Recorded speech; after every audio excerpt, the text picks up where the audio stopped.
Well, we're back now. Welcome back, everyone. Welcome, Geeky Core again. Qualifying, we're already 7 minutes into it. Running a little bit late. But yeah.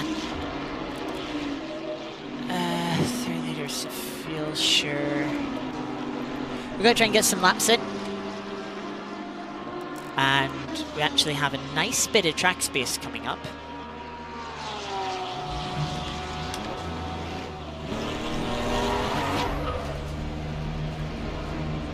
A little bit of a snap. I want to let these 3 cars go through.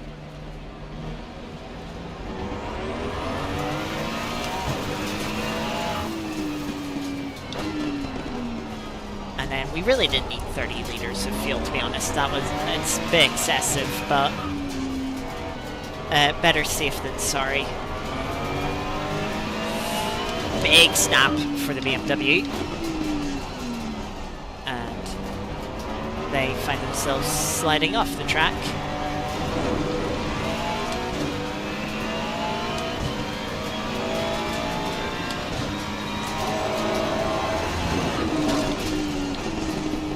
Car feels a bit twitchy and very direct on the steering wheel coming from LMU.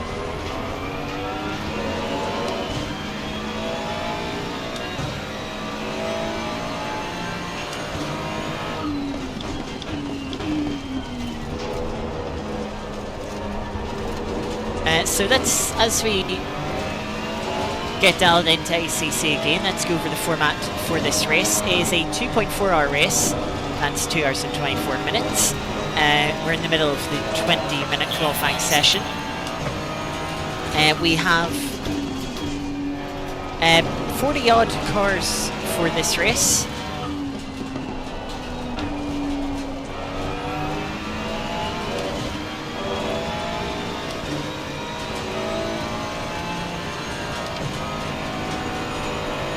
So plenty of action. Turn 1 is going to be quite spicy, I imagine,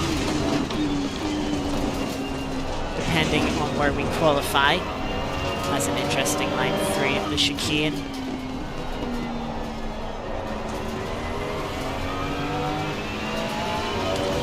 Yellow flag, be careful there.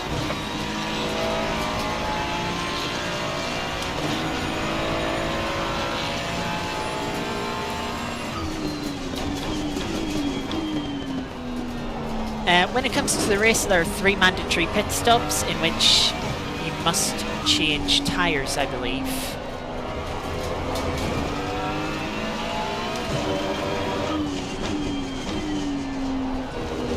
So if you were to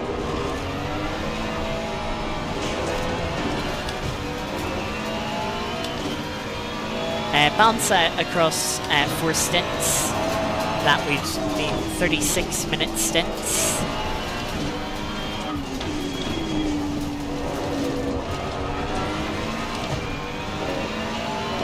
But depending on where we qualify,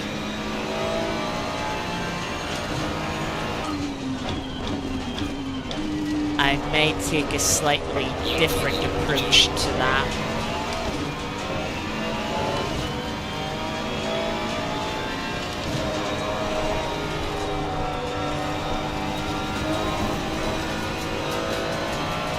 Volume's a little bit lighter. Yeah, I can kind of see that on the sliders. I will adjust shortly. I'll adjust between quali and the race. No, you're right.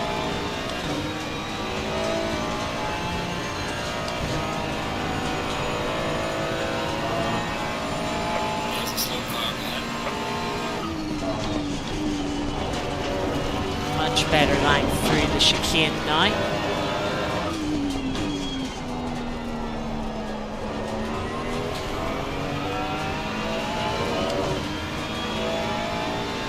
You see, the problem is, Geeky, it's the audio balancing. Yellow flag is set.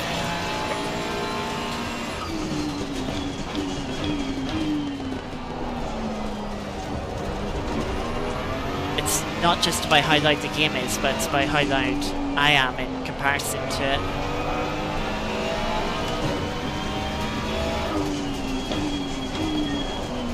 That's too late on the brakes.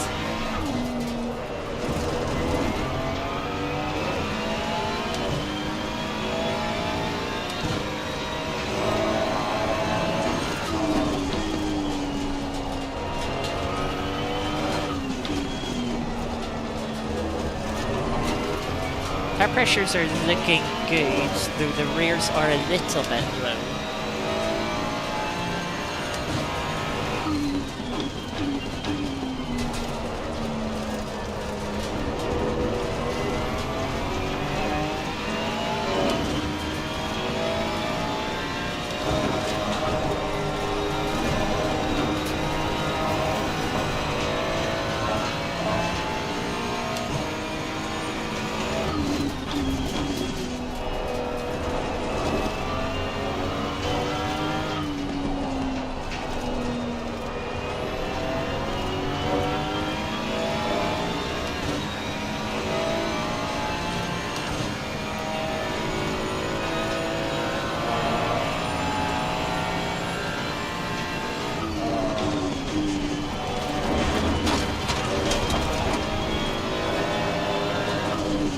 Yellow flag in sector 2.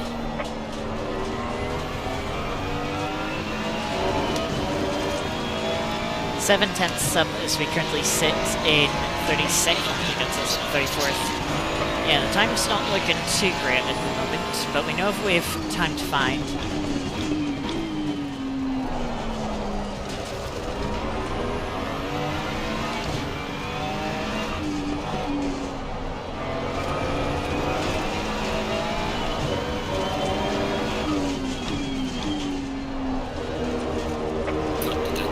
Oh, that's too tight.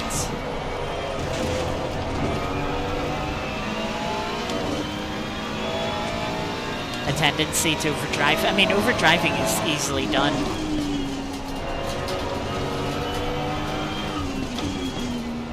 That's one of the things that separates a pro driver from an AM. The pro driver is able to know where the limit is and not go beyond it, whereas the AM driver, in trying to go faster, will just drive over the limit and thus hold themselves back from their full potential.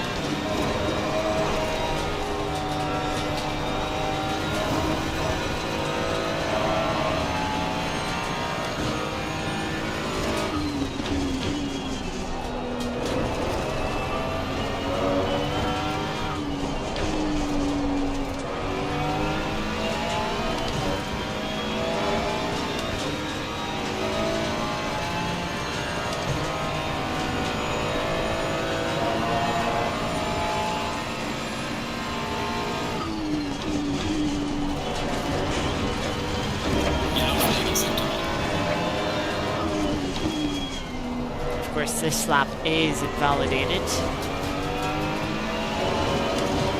But it can give us a little bit of a reference point as to where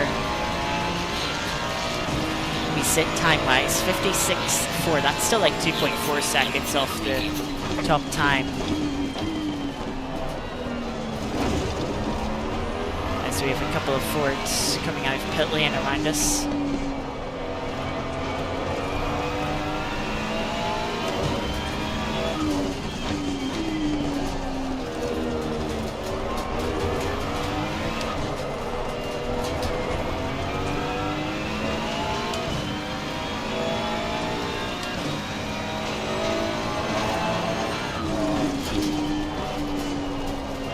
Yeah, frustration doesn't do any good to racing. The more frustrated you are, the more likely you are to make a mistake.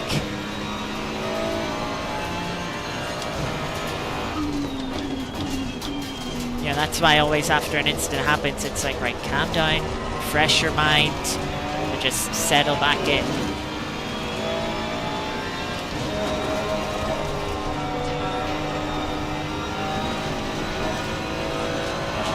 A little bit slower through the S's.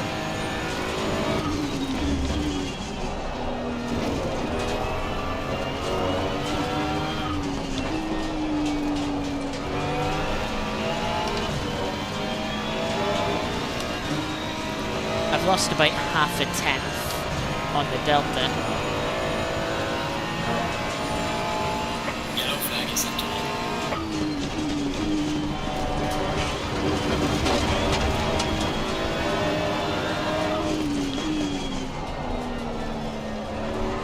Yellow flag on. Watch out in front. So come up to the line. Go be a little bit quicker than we were last lap. 56.1. Still only 33rd. Blimey.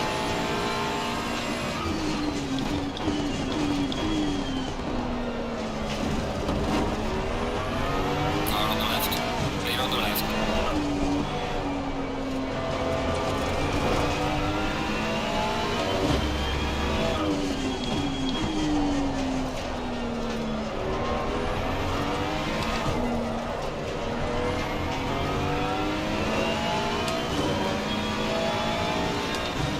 I am not a good qualifying driver. I mean, it doesn't help that I took on a little bit too much fuel.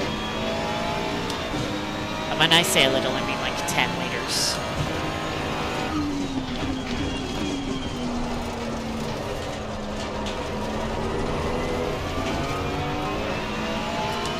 The thing is, Alex's races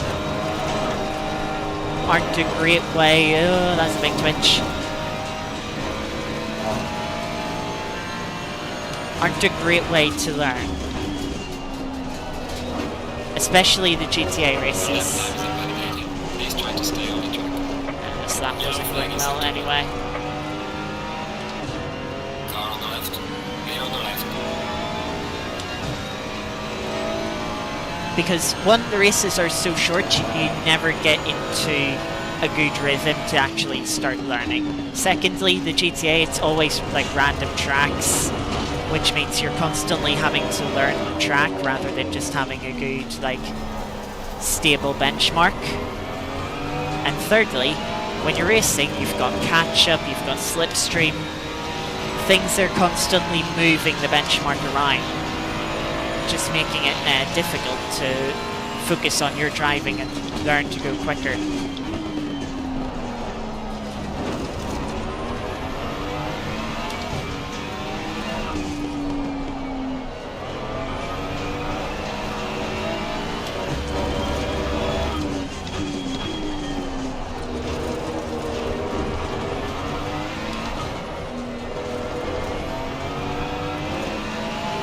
I mean, if you were wanting to learn how to be quicker, honestly, Bruffy's races would be a better shout.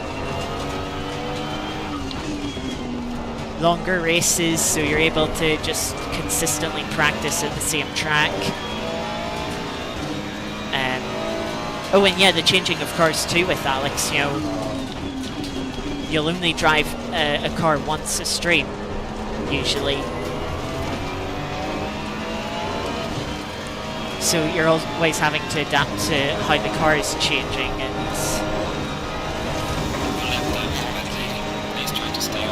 you kind of have to use the curb there to help bring the car in so you can hold flat out, but be throwing the rear end out.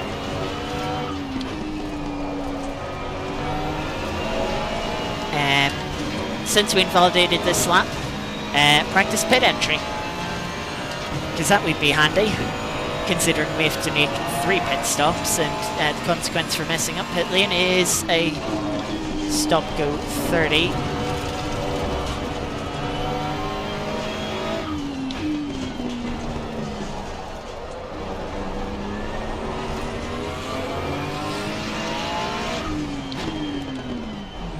That's a bit early.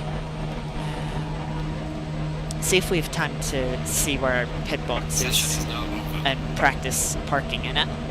The final car's just going through the chicane now, and of course we're going to have a lot of cars in pit lane here since the qualifying session's done. And we'll just about get in the pit box here. It's not great practice. And remember, I have to turn the ignition off.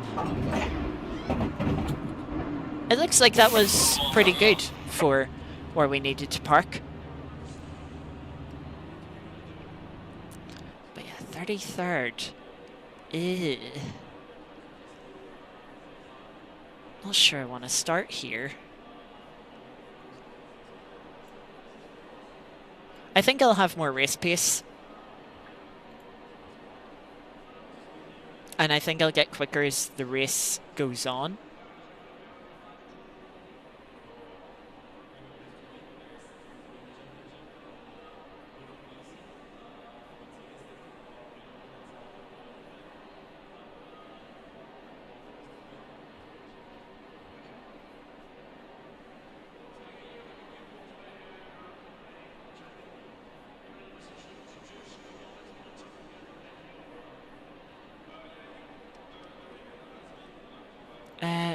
So yeah, we can see in strategy there is.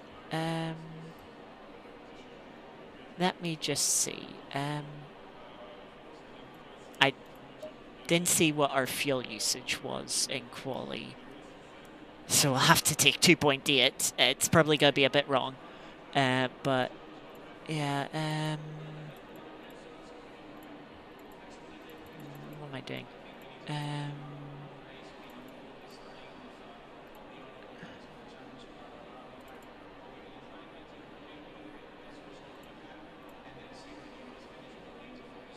19 laps or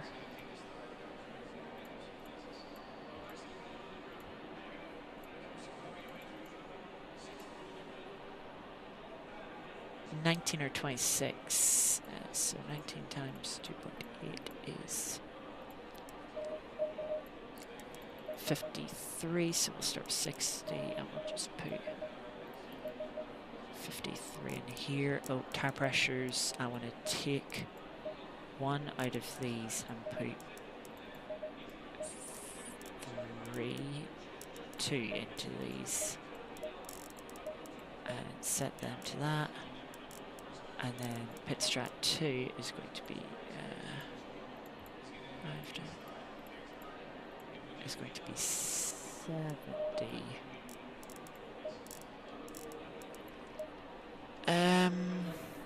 Yeah, that will do for our strategies.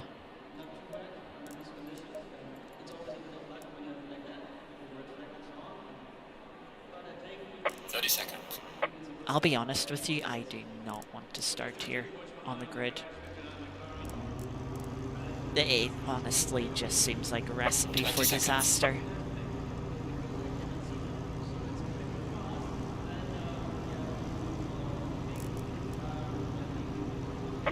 Oh well.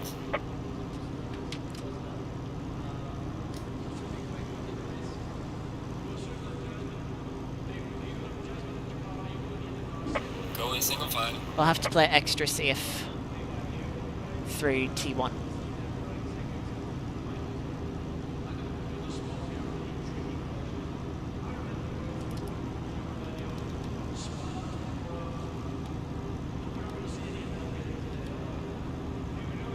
I should have just clicked over to a third pit strat, just so it would have had the tire pressures in.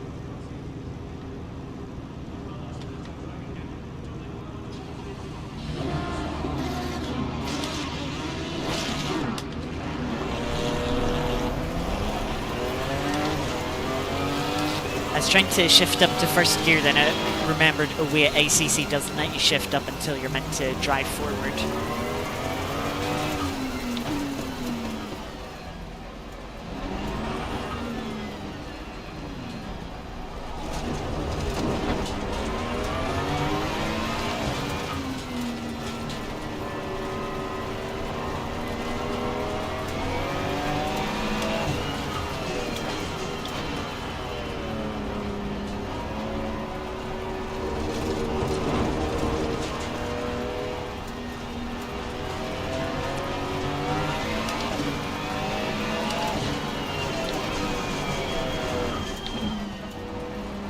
Nice thing is we're gonna have the inside for T1.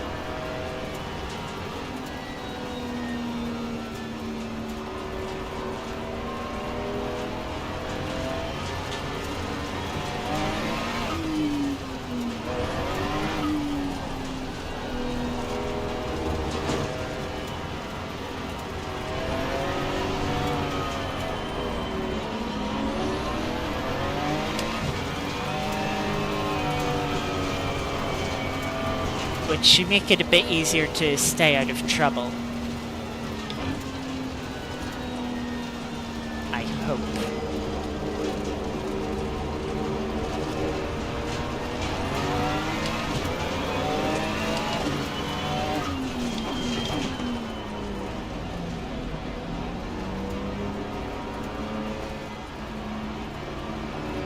We're about to start lining up in double file.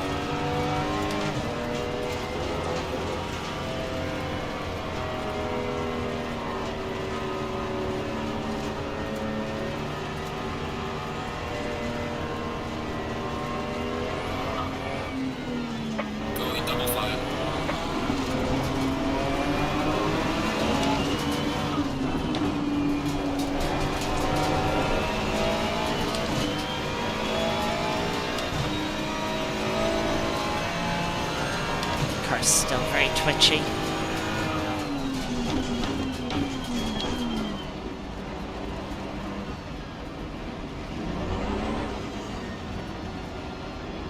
We hit our mark in the line perfectly.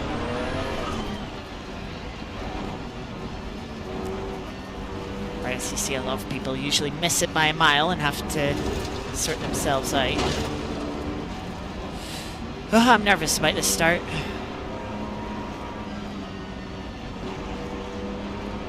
Oh yeah, I also changed my thing to kilometers. Green line, go, go, go.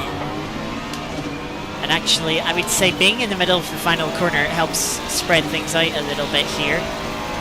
Ferrari in front of us is slow getting away.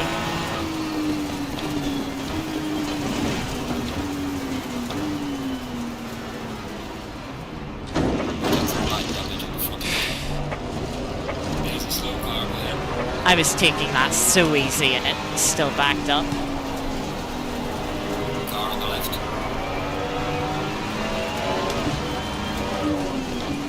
Clear on the left.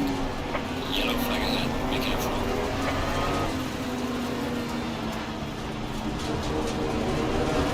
Car on the left. Clear on the left. Car on the left. Clear on the left. Nearly got taken out there.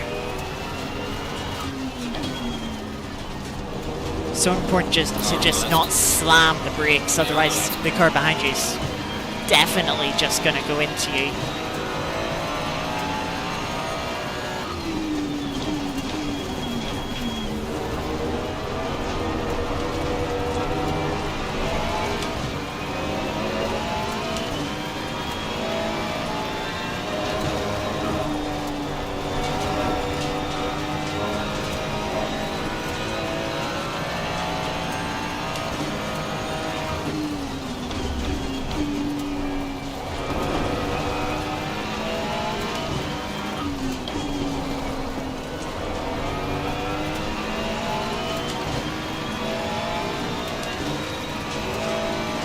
Seconds of damage. Are you kidding me?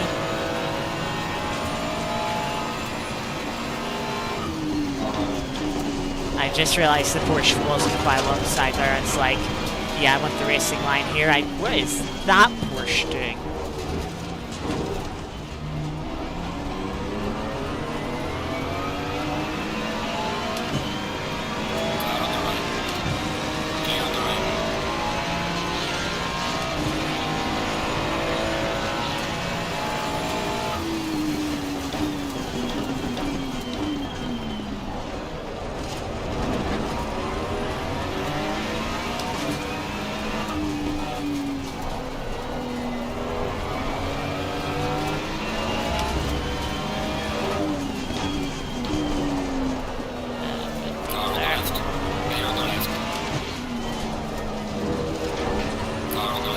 I was hoping to get around the outside of the 666, but yeah, that's a clever idea, Porsche.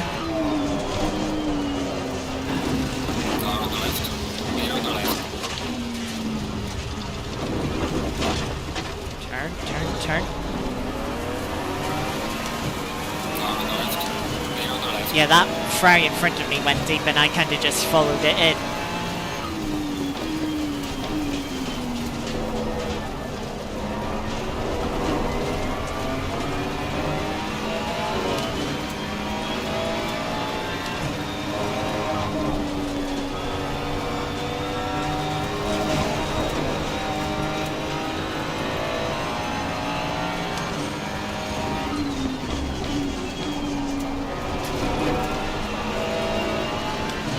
That was an interesting rejoin from the Porsche. Rear feels very slidey with the damage.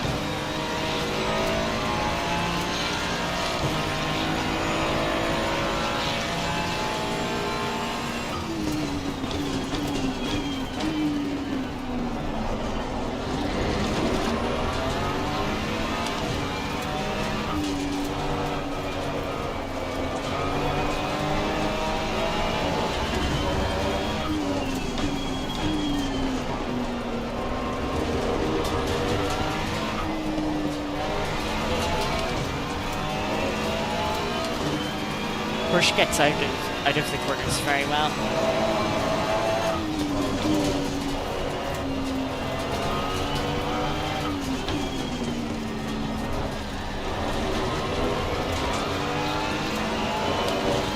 Like it just picks up and goes.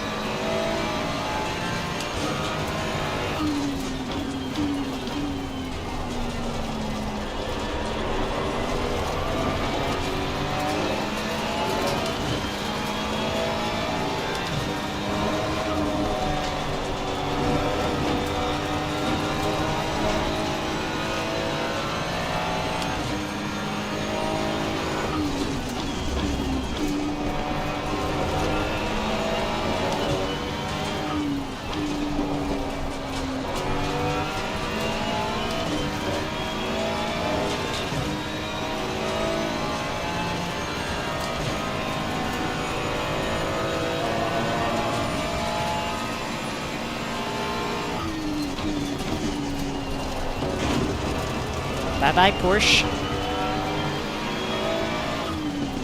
Car on the left. Clear on the left. Got a little squeeze from the Mustang. Car on the right. Had to put over the curb slightly. Clear on the right. Car on the right. Clear on the right. Car on the right. Clear on the right.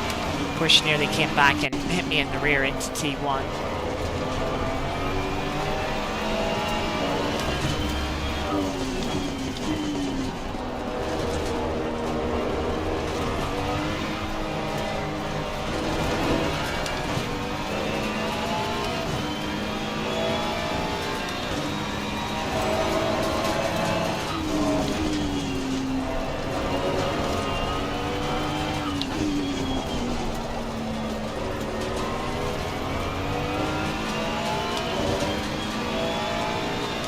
Couple of cars have crashed back there. I did give the Ford a big squeeze.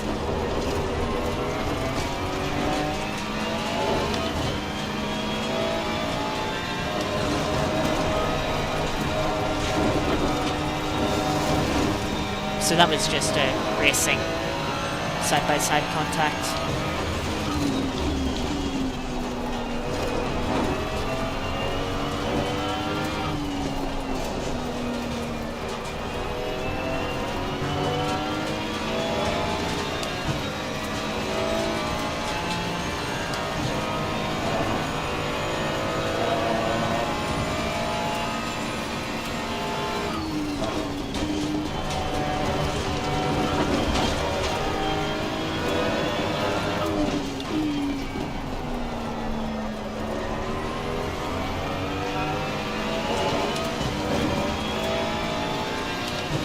Having a crash at the final corner.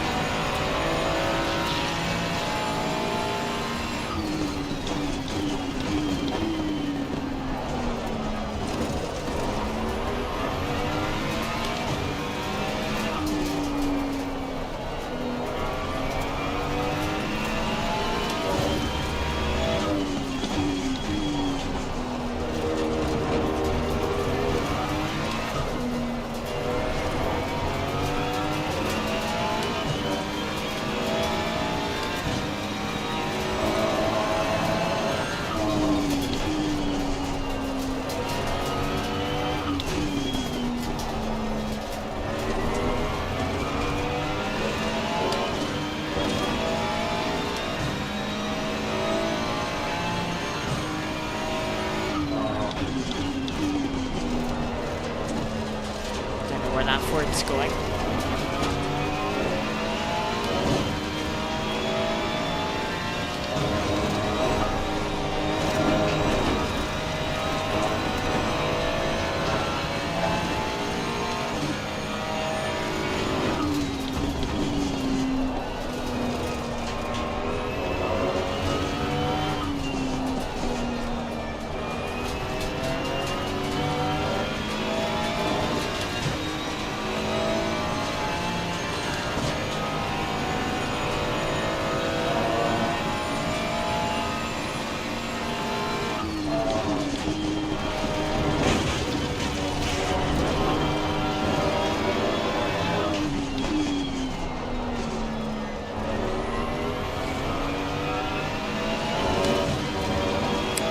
On the first curb, a bit too much, but we still went much quicker than the cars in front. The Ford pretty much matched our lap time last lap.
Another big munch on the curb, this time on the second curb.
At 9 to the 33 BMW.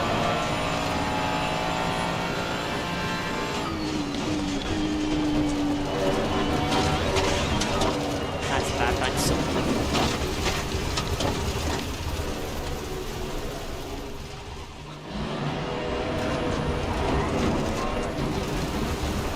Car on the right. Clear on the right.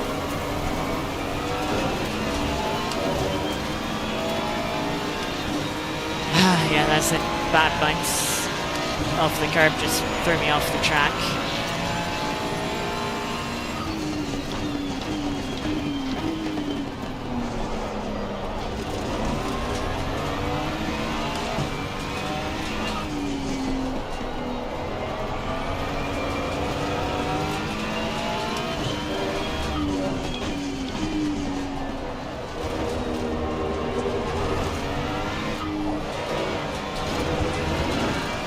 Now the rear tyres are overheated and thus the rear end is sliding about even more.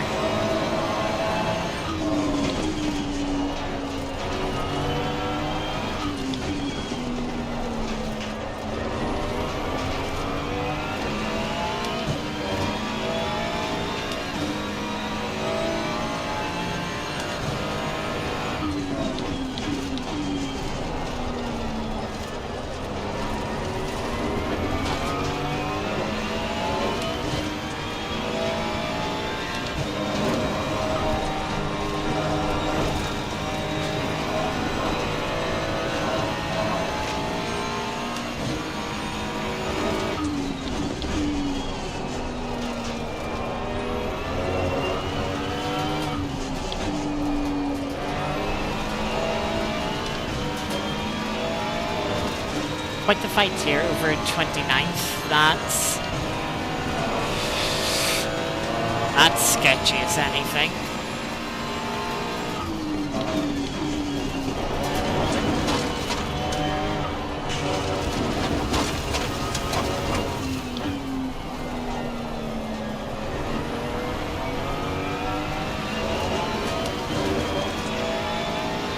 The car just doesn't have a good balance now.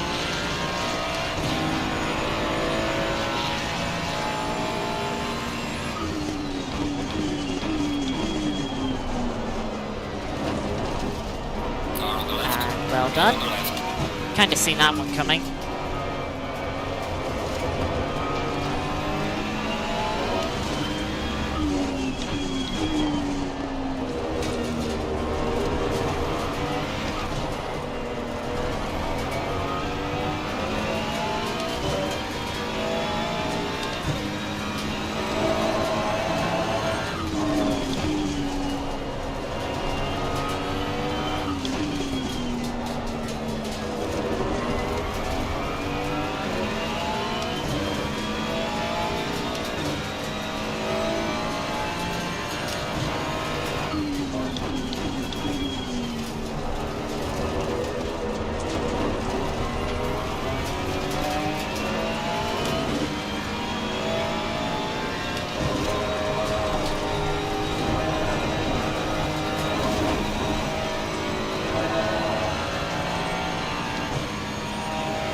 To get new set of tyres on this car. Only about halfway through this stint.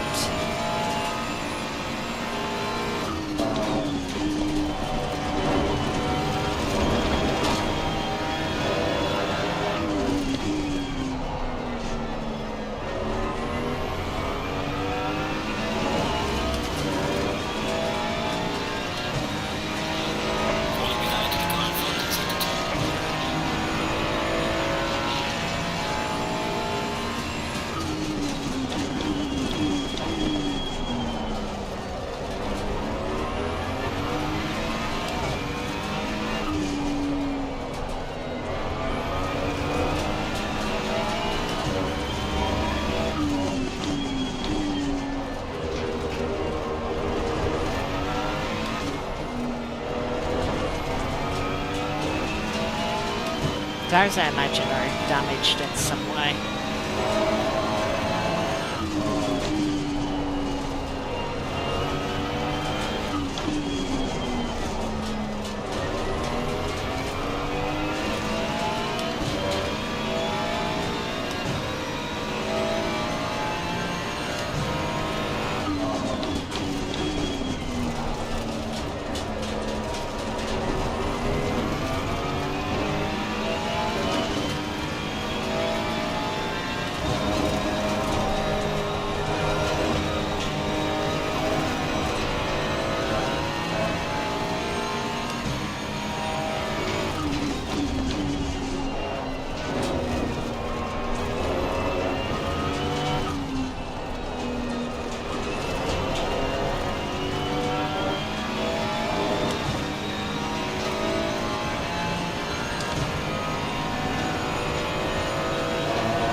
funny feeling that Ford that was behind us and the BMW that we were catching have had a crash.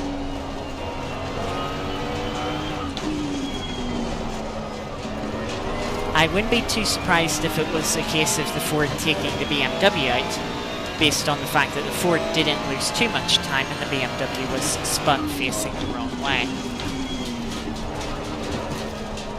Which I'm not too surprised about, seeing how the Ford was driving behind me.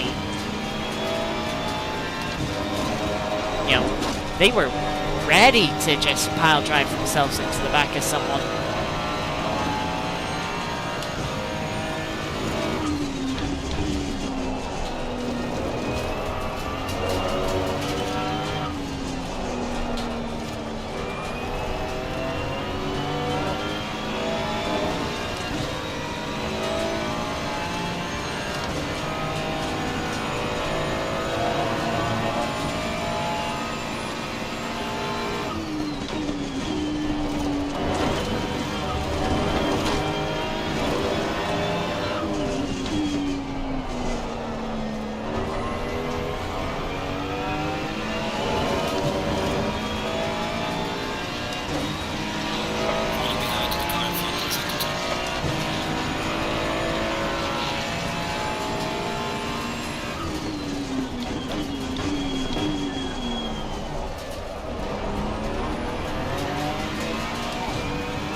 Luckily, like every 10 track limits has come up, it's been no time gains.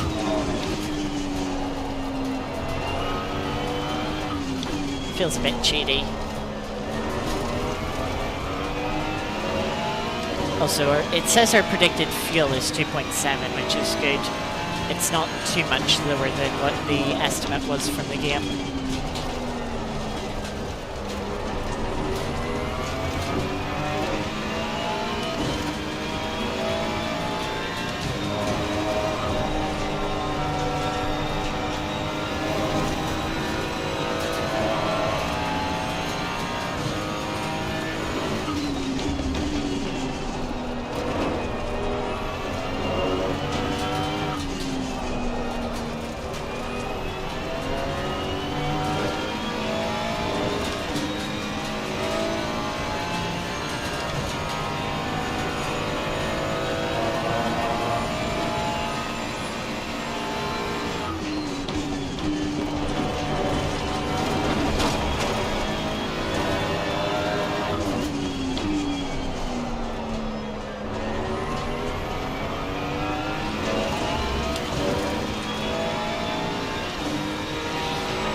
BMWs alongside. They're going to be side by side into the chicane. Will either of them give way?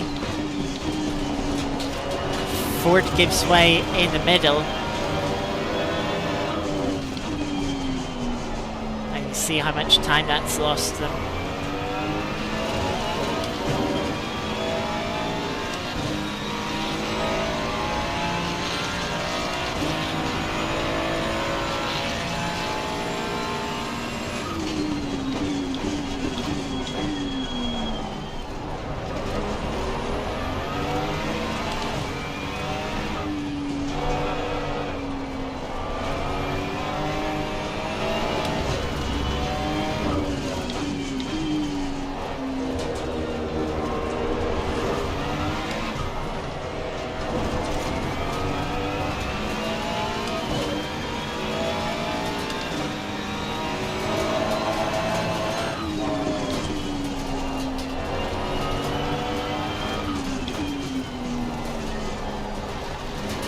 Ford has seemingly forgotten what an apex is.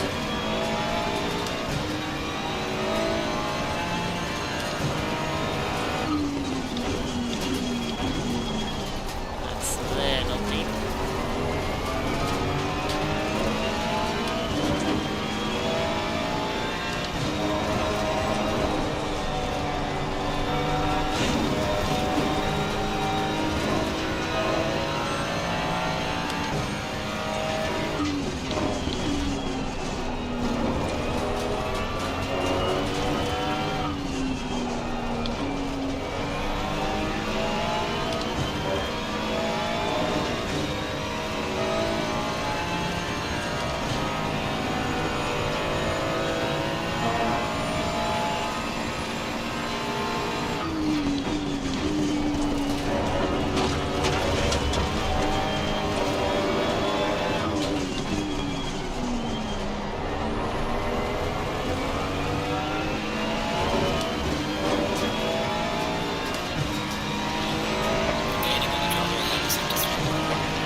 Bad line.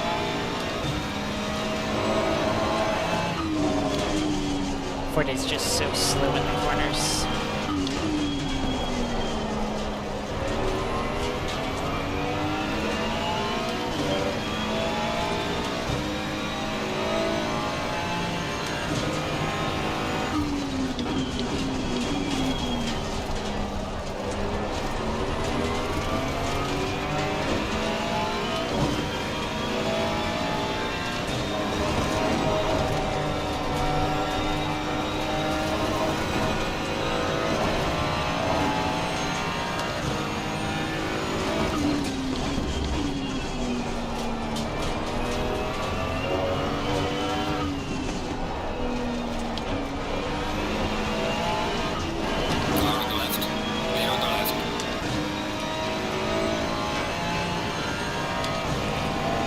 Well, I've seen the Mercedes having a spin from a while away. Didn't expect the Ford to do such a poor job of avoiding it.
We should technically pit in 2 laps. I don't know whether I should or not.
If pit lane isn't too busy, I'm going to pit at the end of this lap.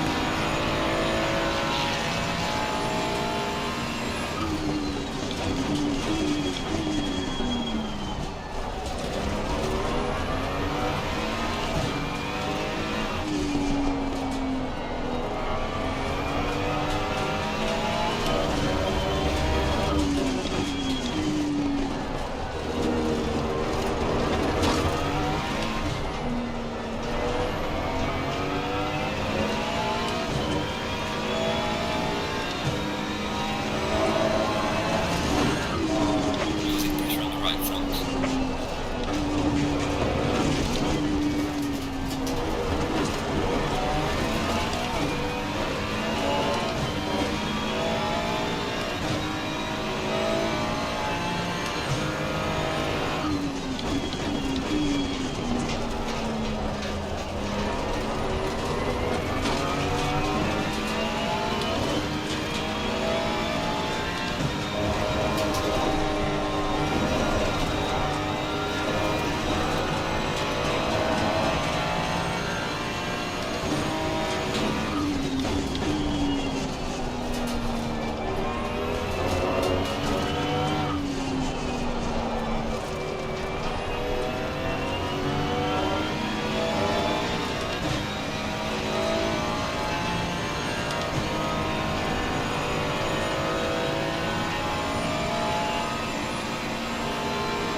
Pit lane doesn't look too busy, so we will pit.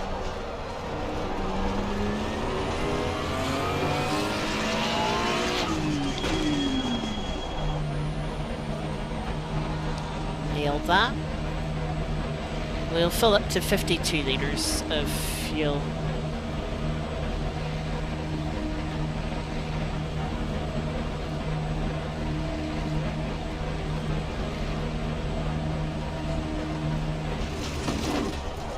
I've well overshot that.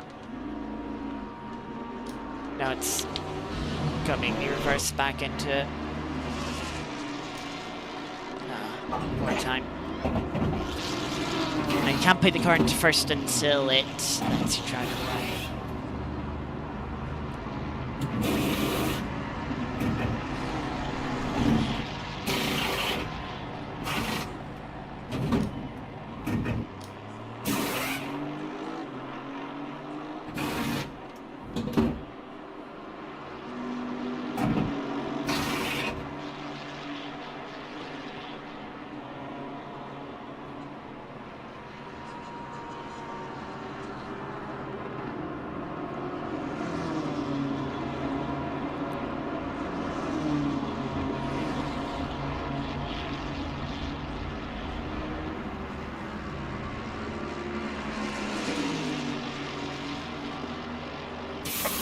first stop and start again. Let's go, go. Nice to have a clean windscreen though.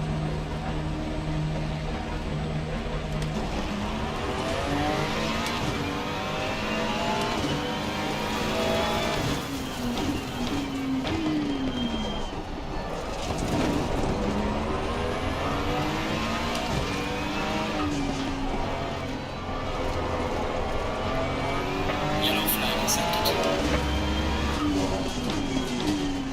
Faster cars approaching, watch out.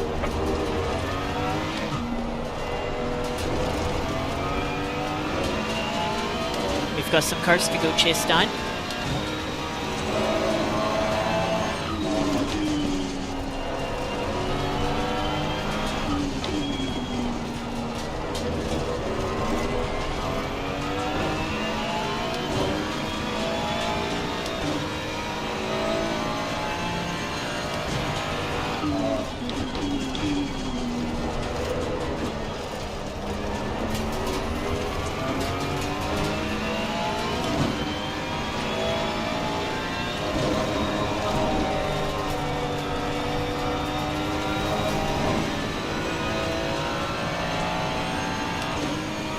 Faster car coming up behind, watch out.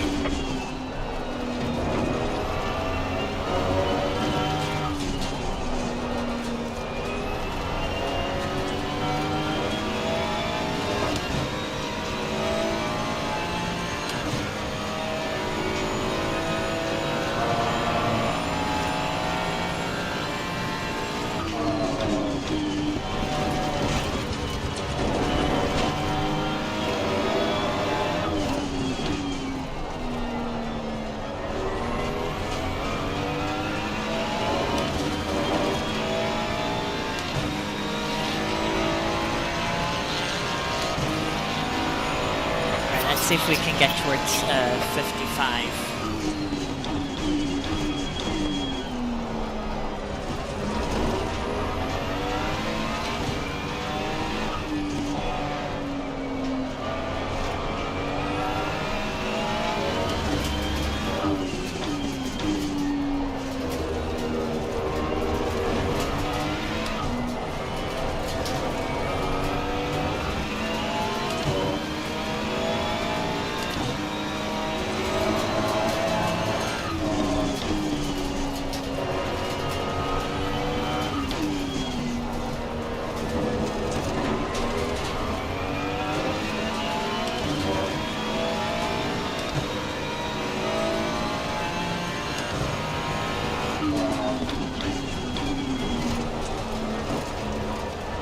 Faster car coming up behind you.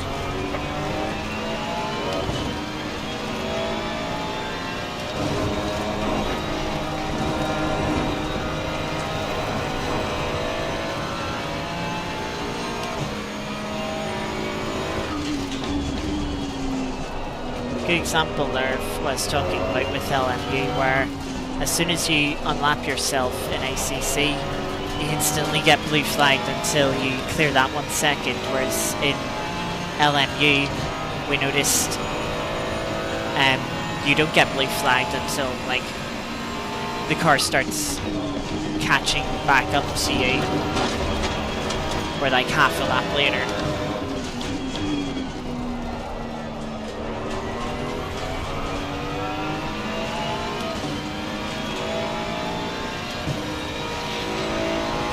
$55.7.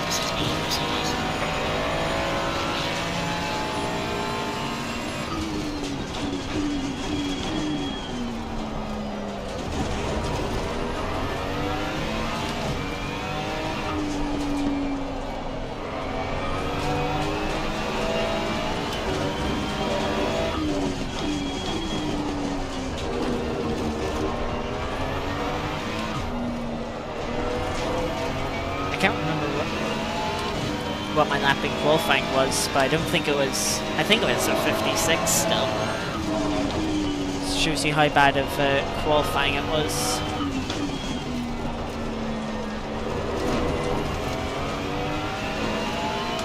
Catching up massively to the Porsche in front.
7 has had a crash at the chicane.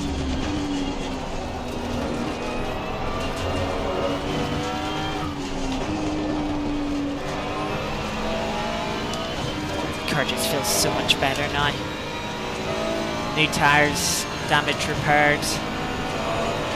Almost feels like a completely different car.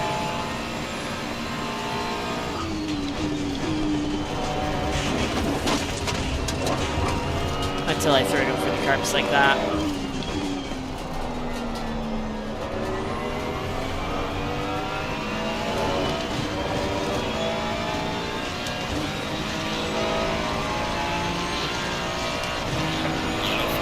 We make up one place in from someone pitting.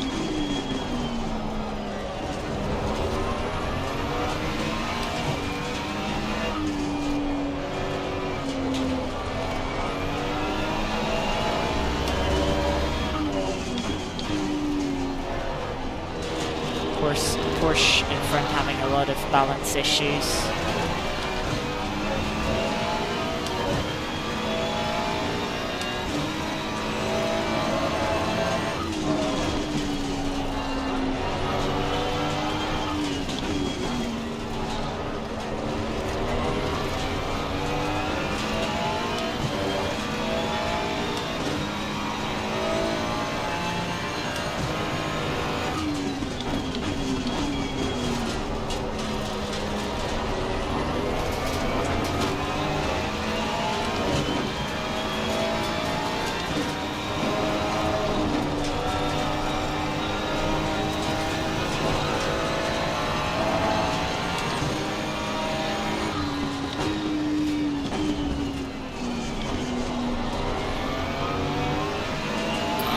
I just seen the Porsche that was going for a move on the lapped car, and it's like, now is not the time. That'd be too risky. Very low percentage move.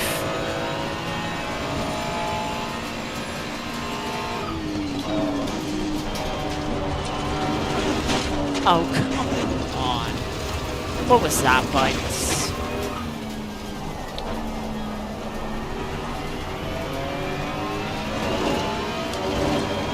Yeah, sorry, Mark. I was doing what I can, but I wasn't in a lot of control.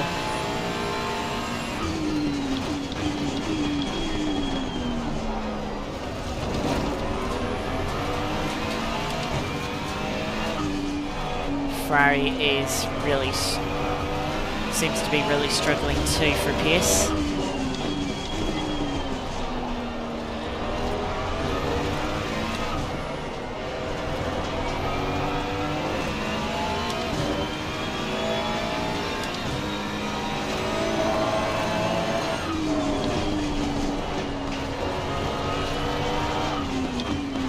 Look at how twitchy the Porsche is.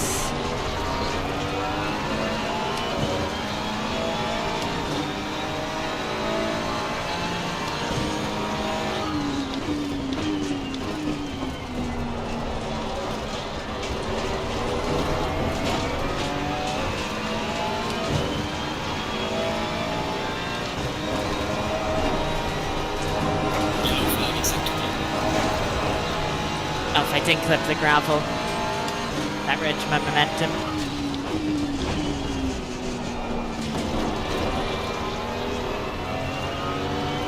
Car on the right. Clear on the right. Right, just letting us through, it seems like.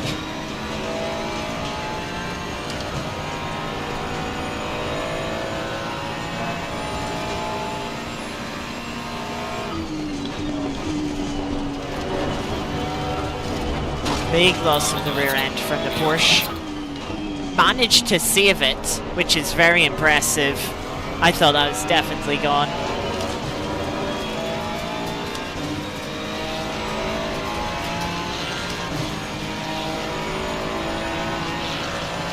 So yeah, great save there from the Porsche.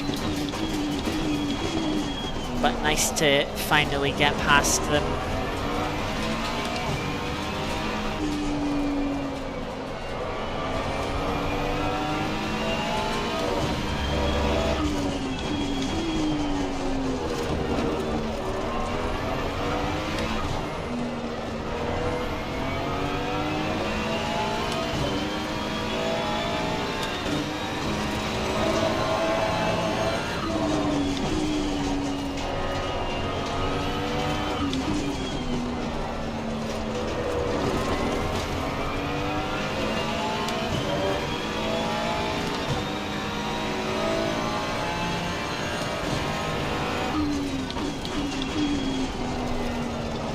Nice bit of free air in front of us to try and chase down the next cars for position.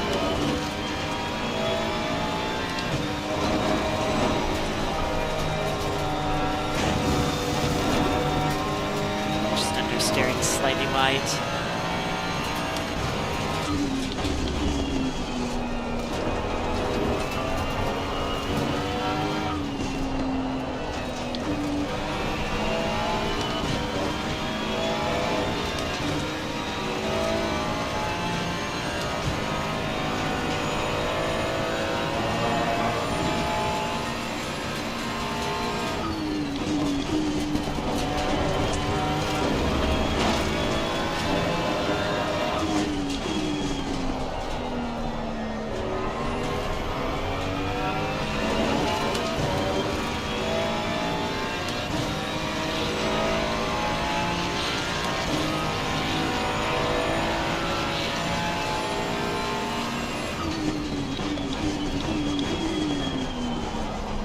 Porsche and the Lambo in front are losing a lot of time fighting.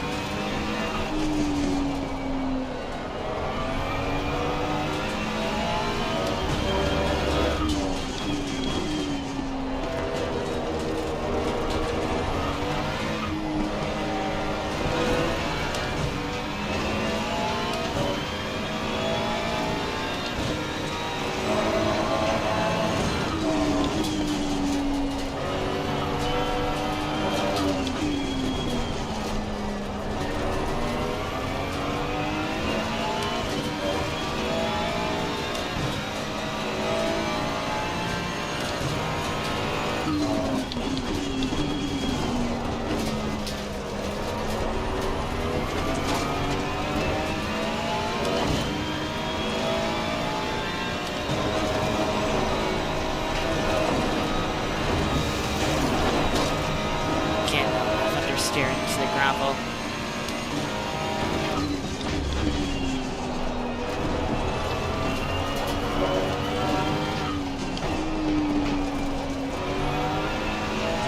Faster cars approaching.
McLaren is a good second a lap quicker, so they should be able to find a way through without too much help.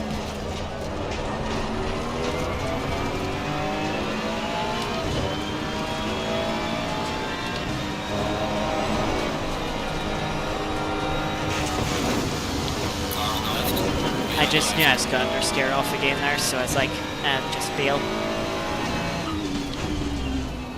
No point trying to make the corner, potentially losing control of the car and just causing a crash with the leader.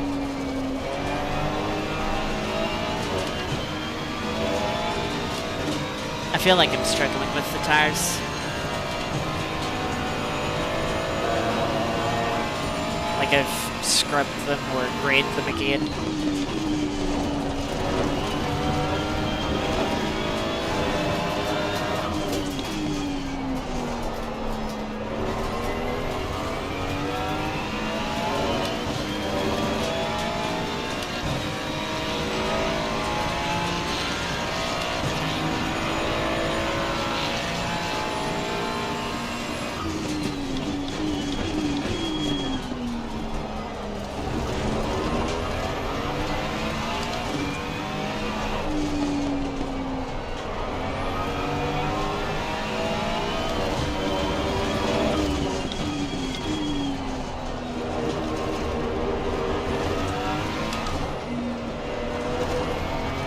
about halfway through the stint.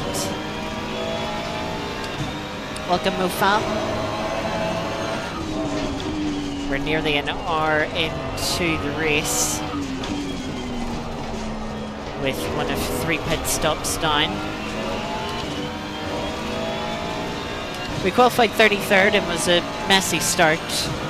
Could have been worse in fair. But yeah, it wasn't too great. Yellow flag is at 1.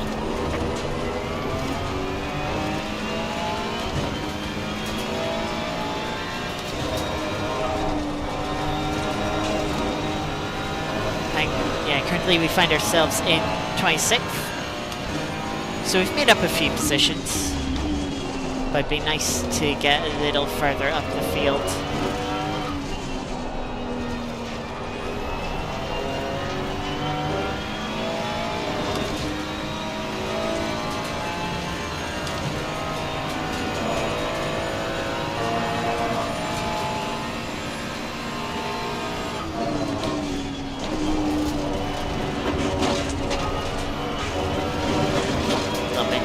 The chicane there. Luckily the bounce off the second curb wasn't too bad.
The right hand side tire pressure's up.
Recovering.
3's got themselves a stop go penalty.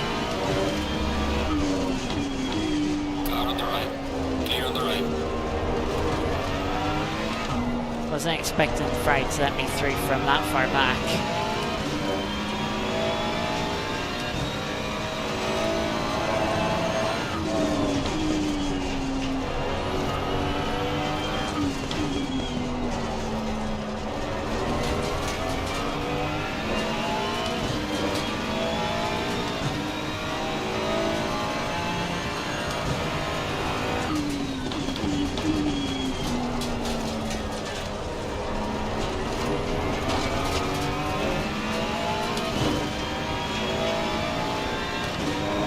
Faster car coming in behind you.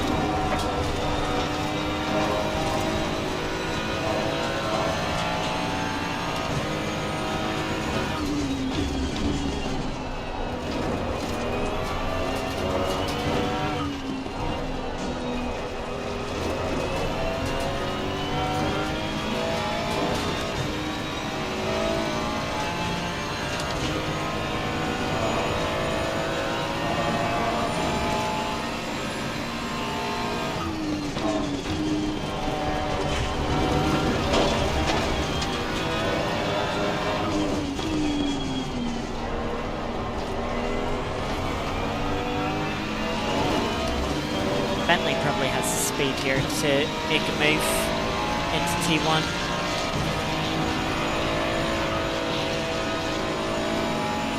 Car on the right. Clear on the right. Had to give them a little assistance.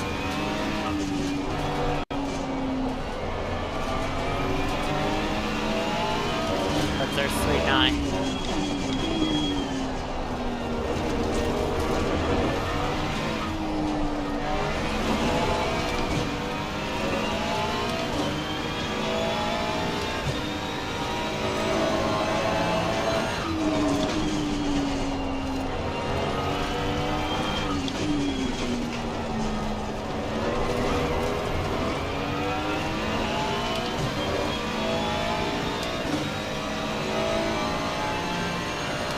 By 10 minutes left in the stint. So that should be about 5 more laps. Maybe 6. Looking at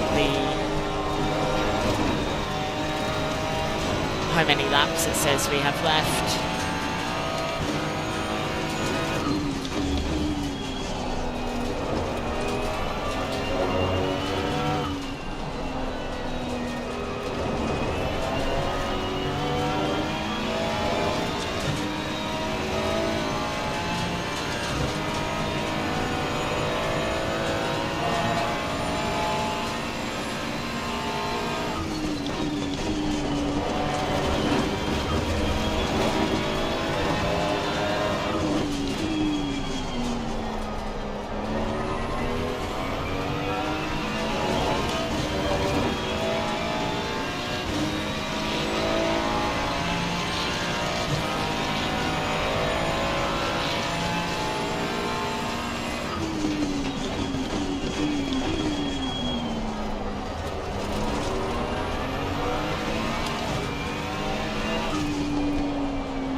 Squeeze from the Porsche. Didn't think I was close enough to catch them, but they're a bit slower through the hairpin than I was expecting them.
Nope, they sure haven't, Geeky.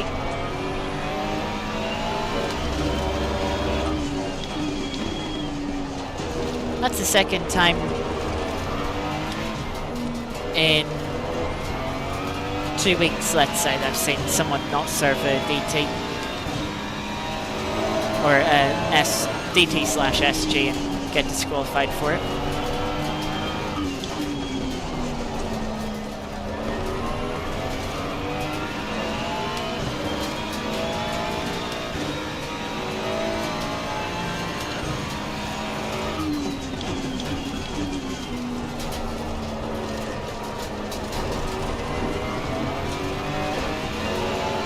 I wonder if they intentionally did it, because you can see they've already left the server.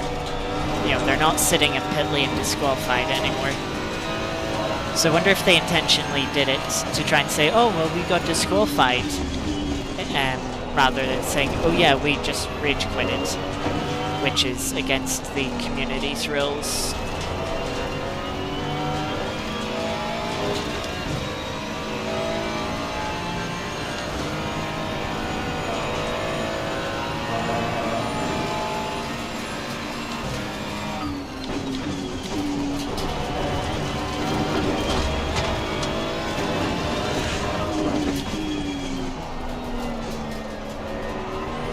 Catching up to Forden and Aston quite quickly here.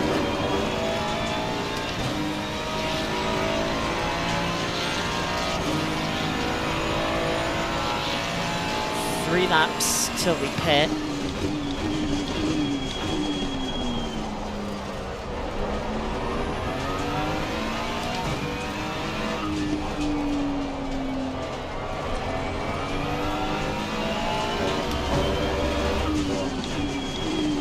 We're also being caught by the fry behind.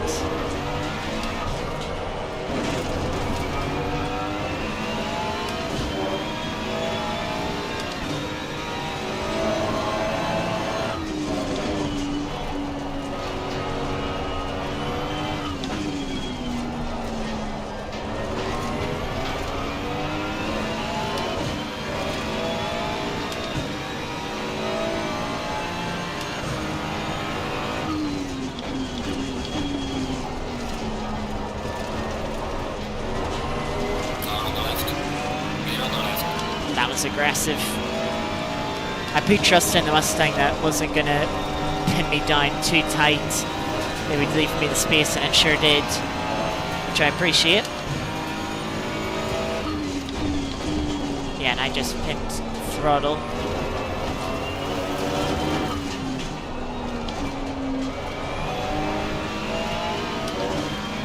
Running wide there isn't ideal.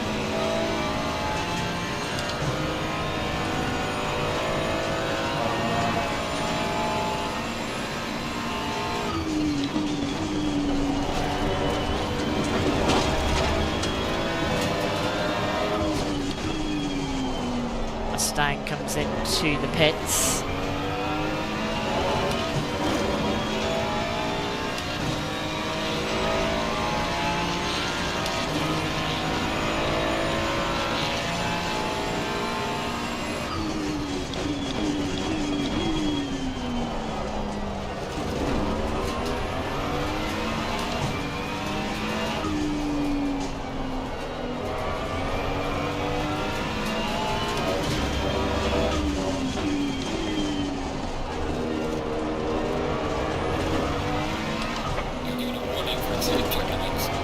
First warning.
So we're gonna pit at the end of this lap.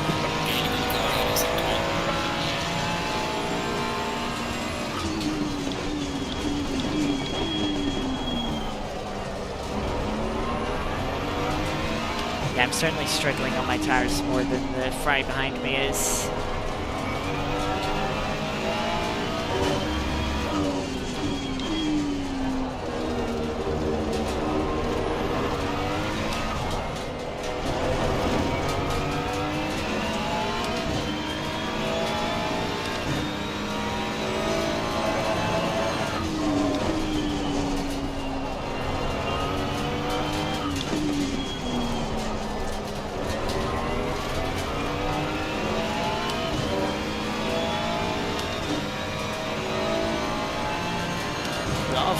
In front of us,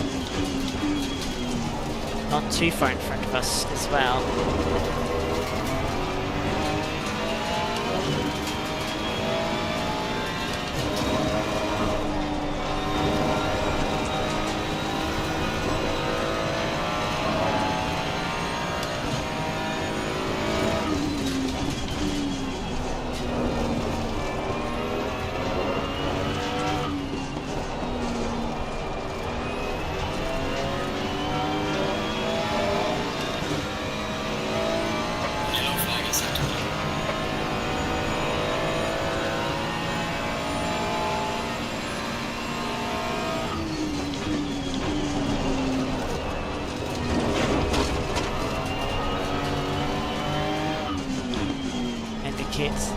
Is say that we're pitting, Fry behind follows us in.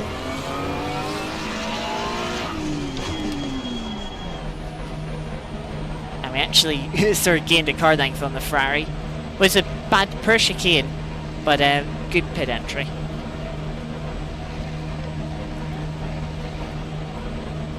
Got to be careful of the bump.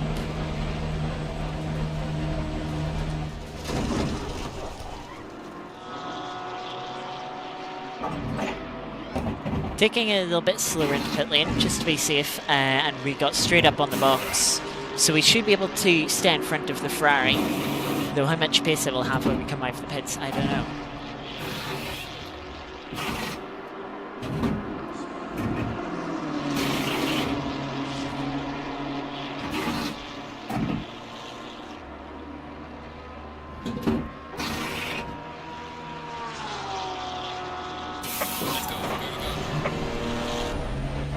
We even made a bit of time up on the Ferrari, like it's much further back than it was.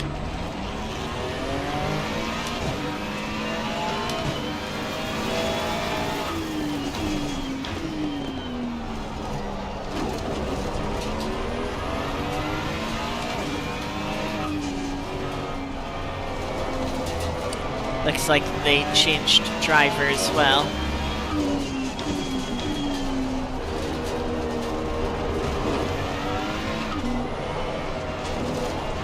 So maybe that driver isn't quite as quick.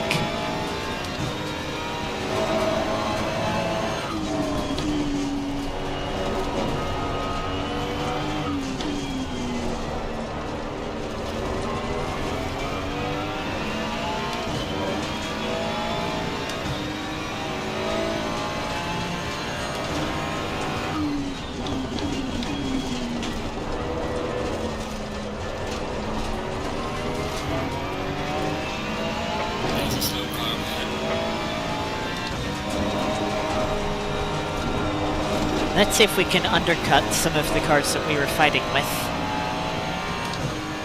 Since, apart from a sloppy chicane, we had a good pit sequence.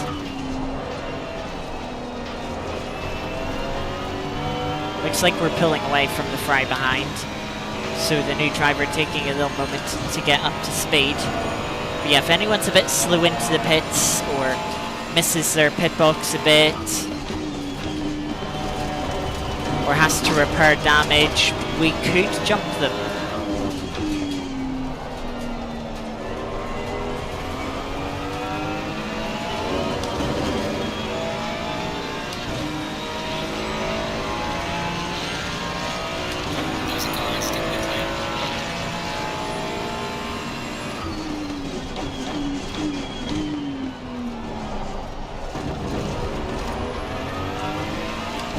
Doesn't look like a lot of the cars from the pack that we were just behind pitted there.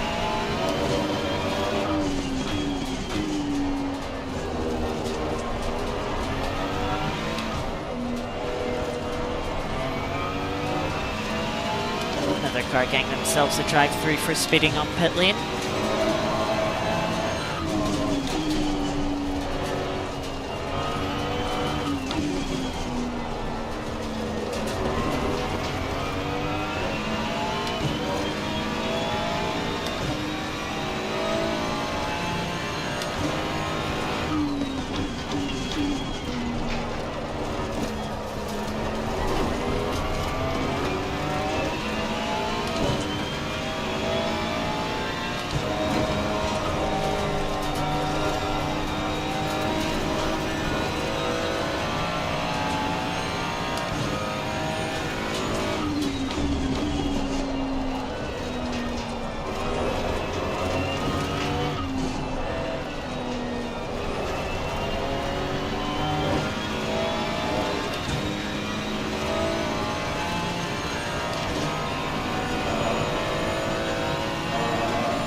Jumped the 18 Porsche.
Cars in pit lane now. Also, tire pressures are definitely looking better, though the right hand side seems to be a little bit high. Set a personal best lap 55.5.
track limits there.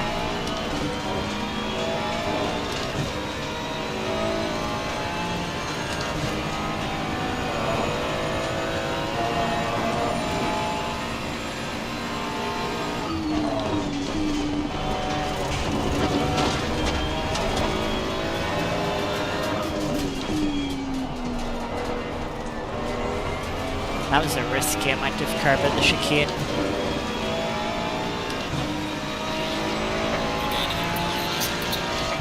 And Noah's over the track limits and as gaining time, so fair warning. I mean, I've got away with a lot of no time gained so far this race, so I can't complain too much.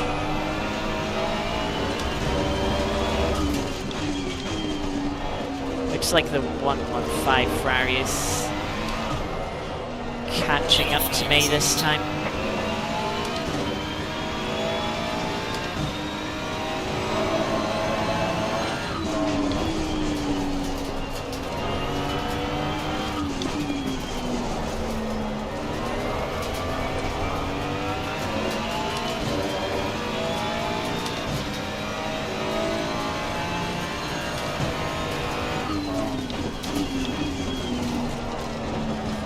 We are up to P20.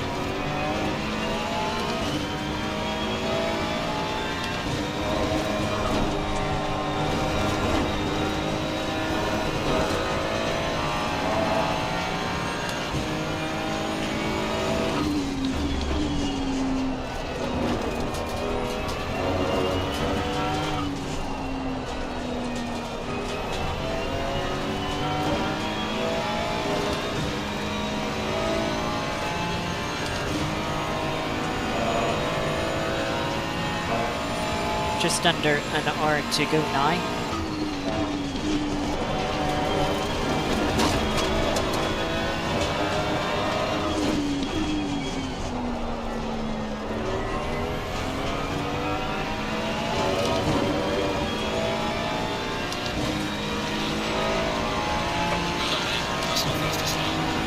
Slightly faster personal best.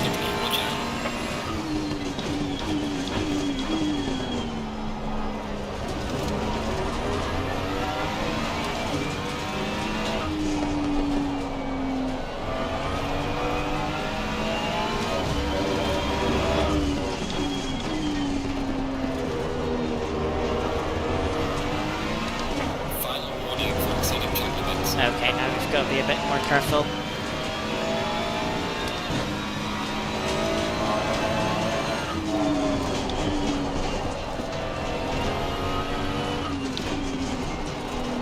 Following in the dirty air of this fry isn't going to help.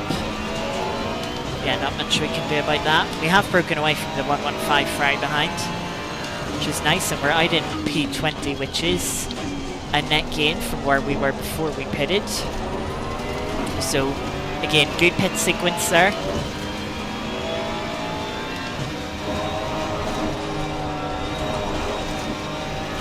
And hopefully we can replicate that for the final pit stop. Won't jump us up many positions, but might get us a couple.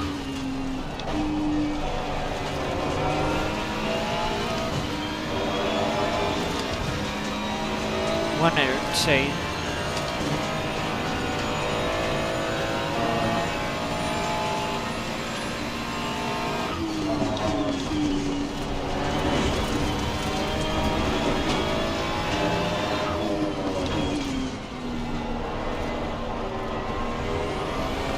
Car on the left. Clear on the left. 15 seconds between 667 and the car in front.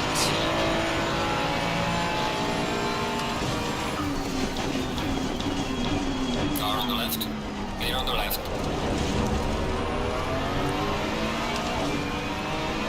Just giving the Porsche room, as I'd rather they didn't brake in my slipstream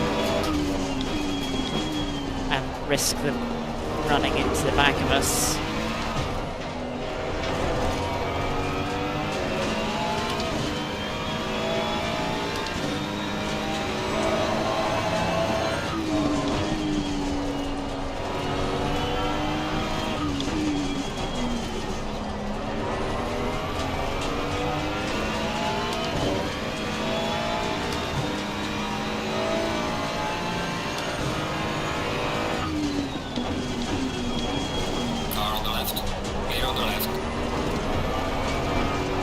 Again, a little sketchy with that portion to that hairpin.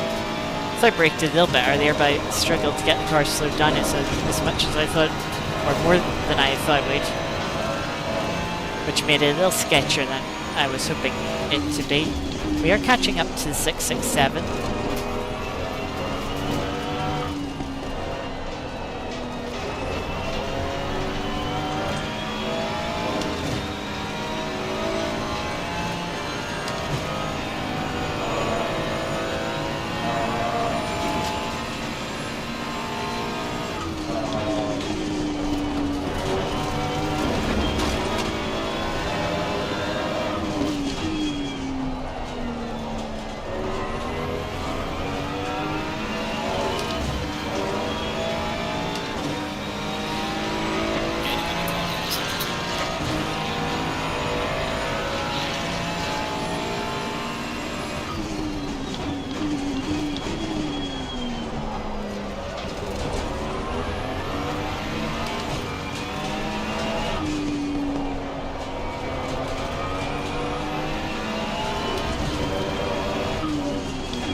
Setup. I'll have a look at the strat.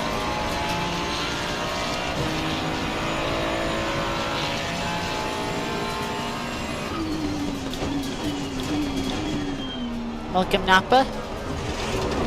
We currently have 53 minutes left in the race. Started in 33rd, now we're up to 20th. Trying to chase down P19.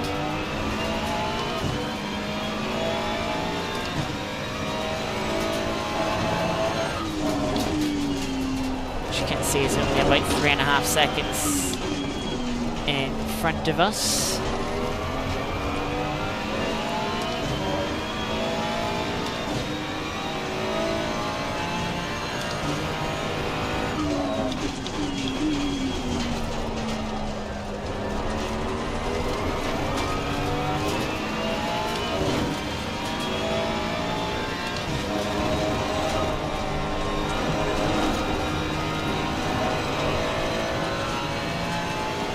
Yellow flag in sector 3.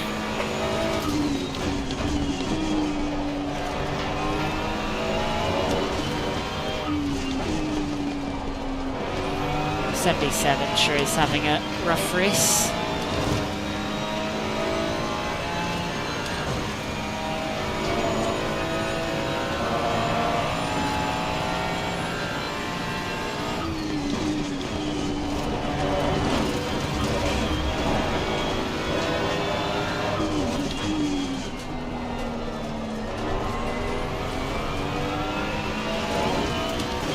Some 50 for I had to get a bit forceful in third place to lap 667.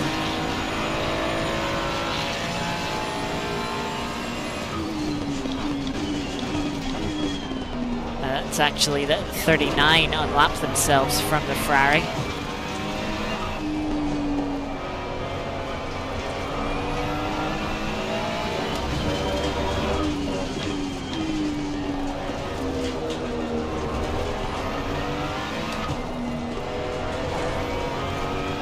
You can see how much that little exchange between those three Ferraris has allowed us to close up.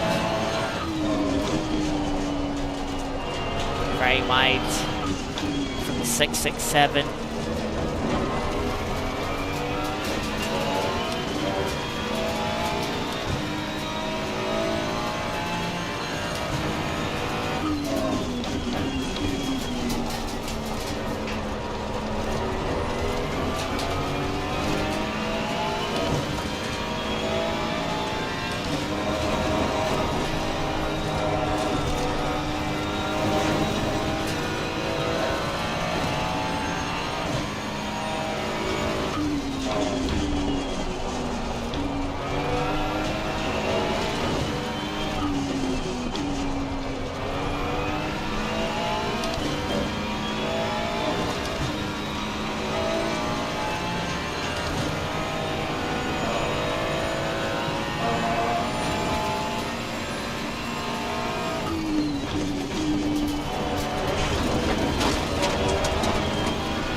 That's a little sketchy through the chicane. Wow, we closed up so much there in the final corner.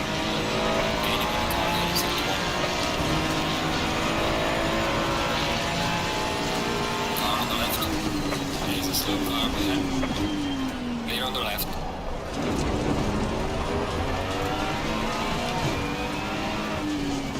Yellow flag, be careful there. Easy move into T1.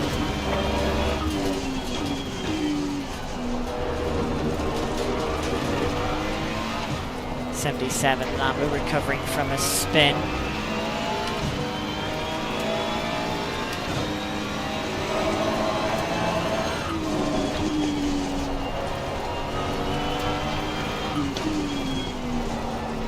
And we're on our way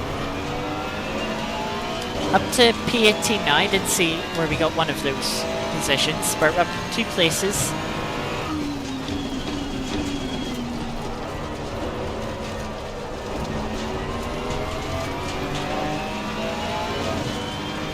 "18 seconds to the next car."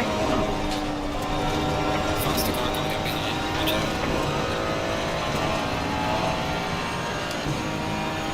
And about 16 minutes till we make our final pit stop.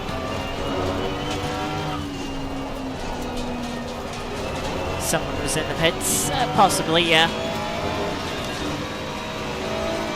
But if that was someone making their final pit stop, then it's not guaranteed that we'll hold on to that position.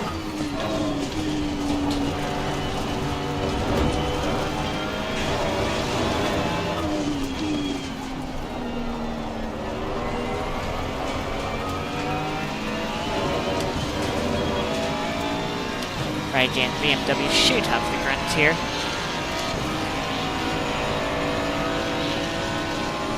Car on the right. Clear on the right.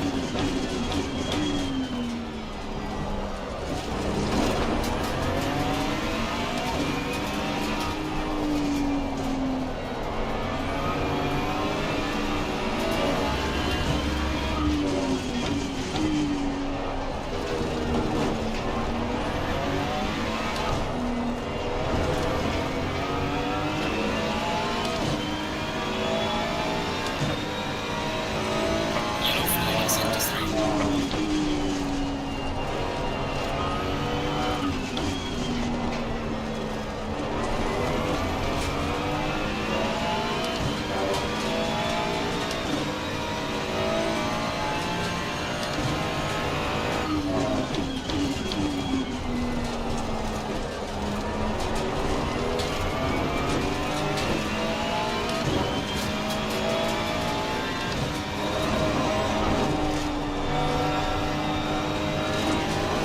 Mistake there from the Bentley in their pursuit of 3rd place.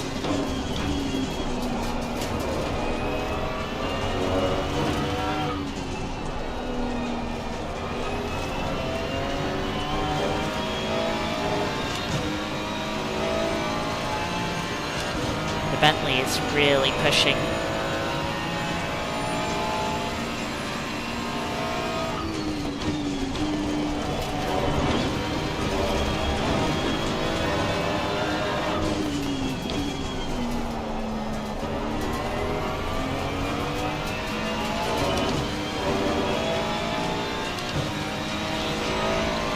Number 9 car is in the pits.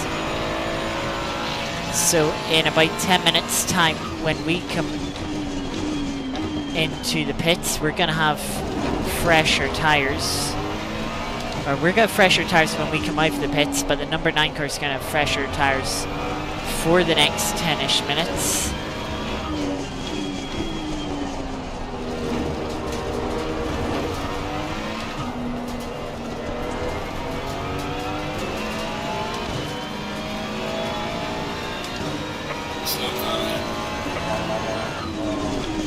The gap was 10 seconds when we crossed the line, but of course that also includes the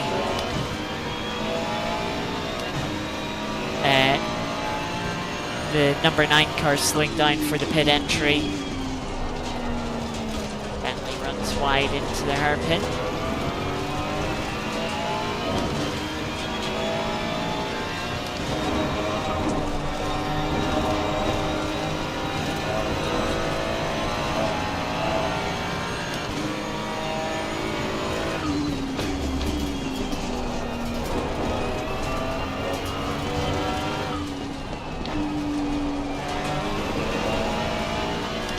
Thankfully, the tyres of this stint feel much better than they did in the previous stints.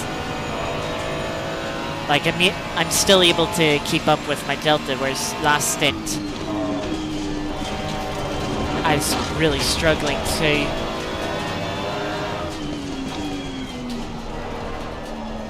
Car on the left. Way on the left.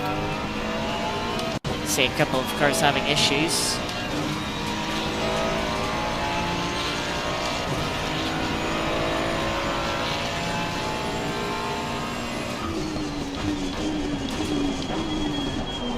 Good to know that Mustang has just hit the 100 meter board for T1 for absolutely no reason.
I have 5 laps of fuel left. I don't quite have enough fuel for a 6th lap.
Just ticking away laps until the end of this stint.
Right, 36 minutes remain. That means we're into the final quarter of the race.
Thank you for just slowing down on the racing line, Porsche.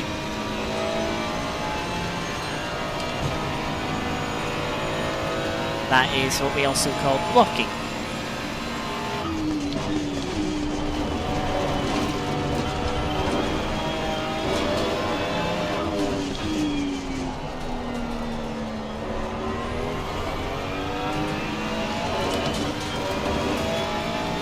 Right behind us heads to pit lane.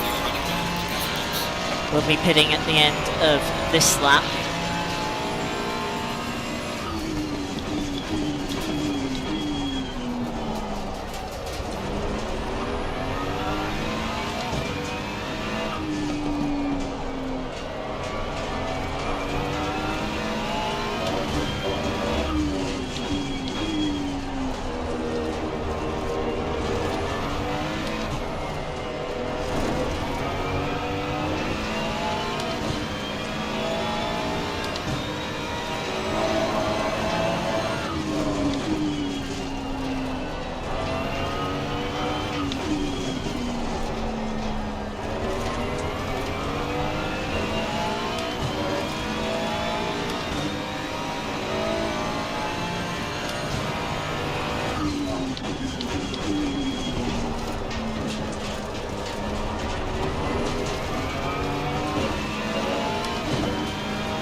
second of damage.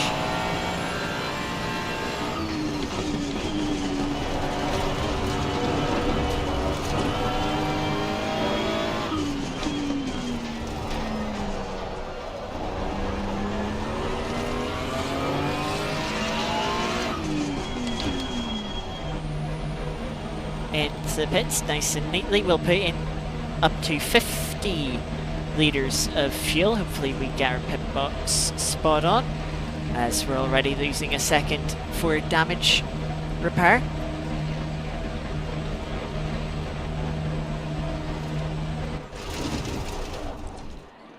Ah, it's short.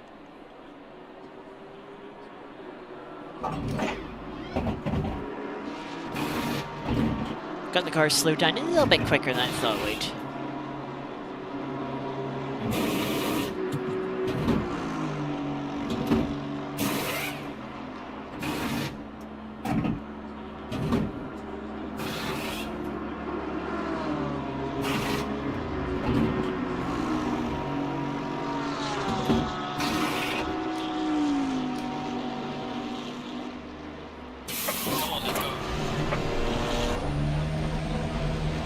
Good thing we're able to ghost in pit lane. Makes that situation with the Porsche much easier. Okay, game just didn't register my, or the wheel, I'm gonna say, didn't register my first press of the pit limiter. Probably just didn't press it quite correctly.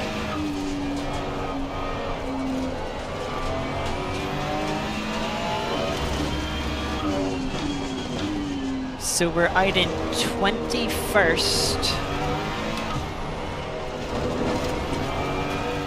We obviously lost a bit of time, like 4 seconds I'd say, with being early short on our pit box and the extra second of damage repair, and then probably another second, so yeah, probably more like 5 seconds then with the pit limiter on the exit. But the Ferrari is nowhere to be seen.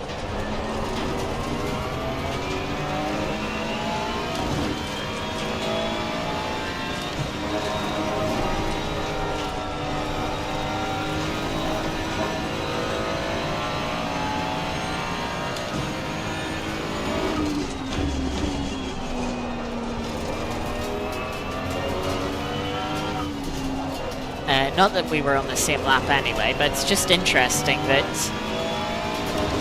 that 39 Ferrari, I think it was, you know, isn't anywhere close to us, despite us taking pit stops 1 lap apart. And what should theoretically be the same pit stops, given we're changing tyres.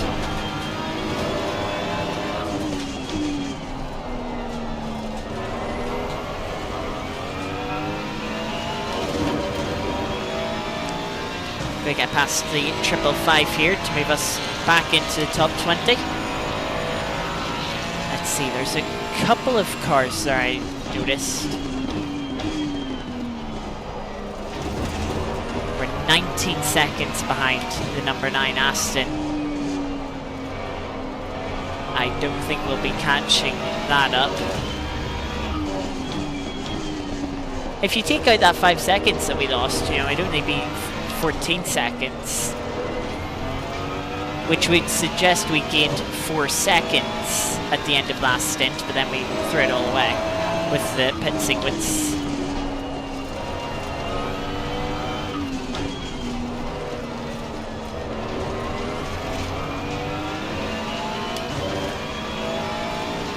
'17 is also looking a little racy.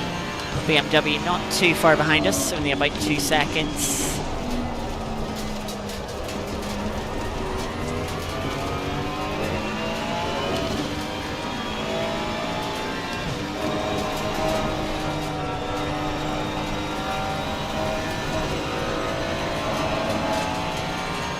The 179 is still yet to pit. So that will probably be one final position to give us P90. Then we have to Try and see if we can hold on in front of the 17 here. That's a very shaky line.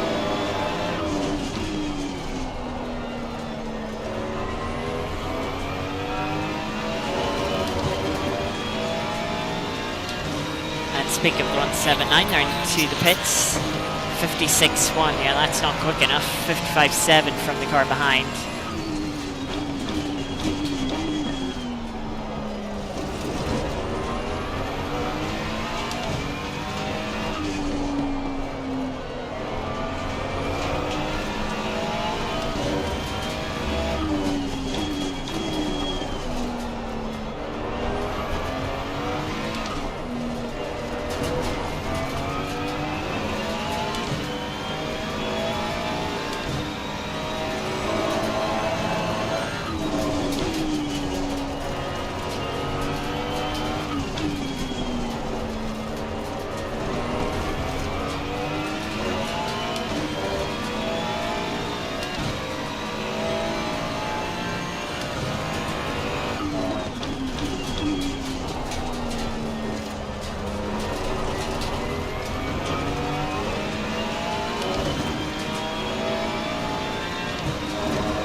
In an ideal situation, I won't put wheels on the grass, on the gravel like that, and the McLaren that's leading the race will pass the BMW but then pit before they catch us. That's very wishful thinking now. Very wishful, but we'd be nice.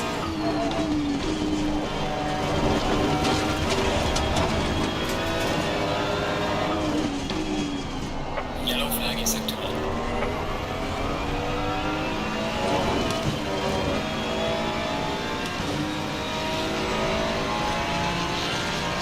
55.8 is a little better. It's 300ths quicker than the car behind.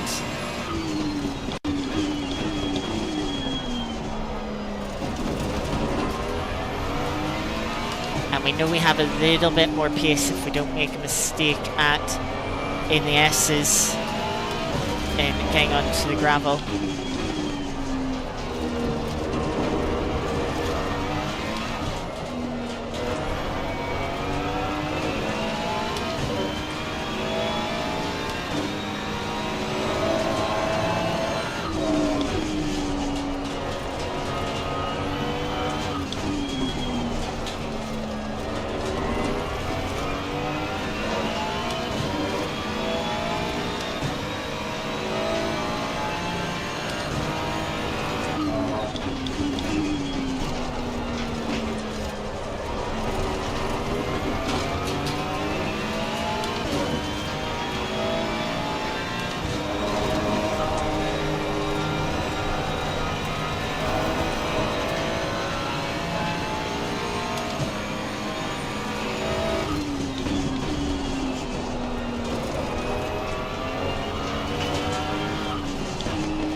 Little deep.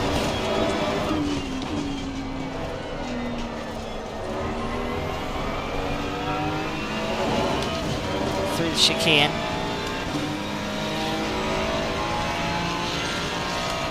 .55.3. Oh yeah, that's better than my fastest lap.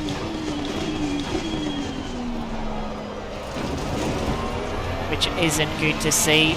Those few seconds we lost in pit lane are looking very costly right now.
Well, we responded that lap of 55.2.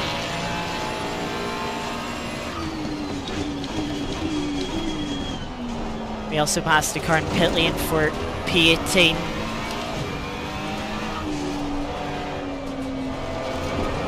And the leader has pitted now.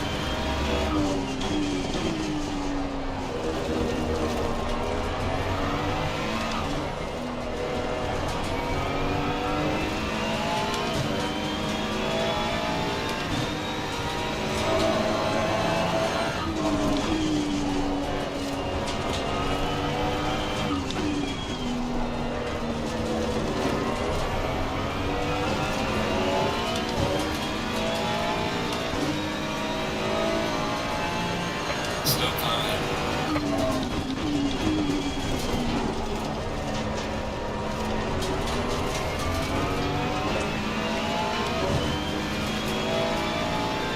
Don't know where the 23 is. Doesn't look like it will help us with a quick look at the standings.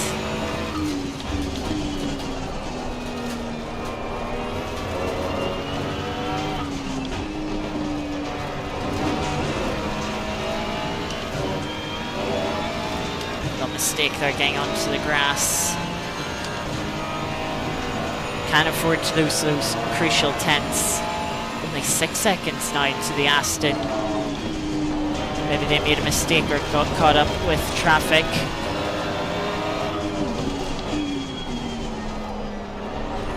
Car got unsettled, braking for the final corner there. Now there's the 23, they're well down the pack. Nice still have a pit stop to do, so yeah, definitely not helping us.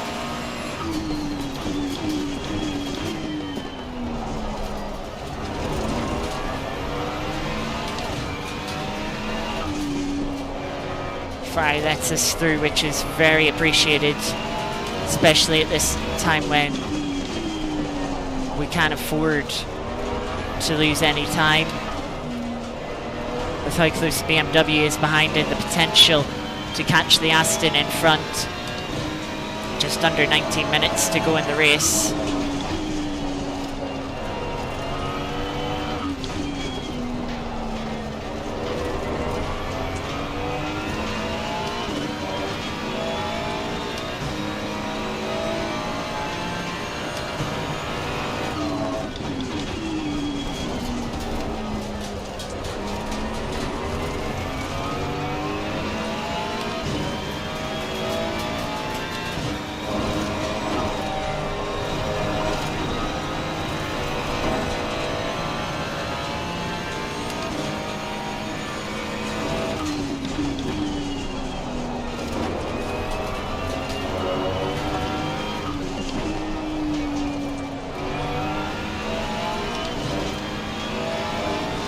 Ooh, 17 dropped it back a little bit. Maybe made a little mistake through the S's. And that half a second could be crucial.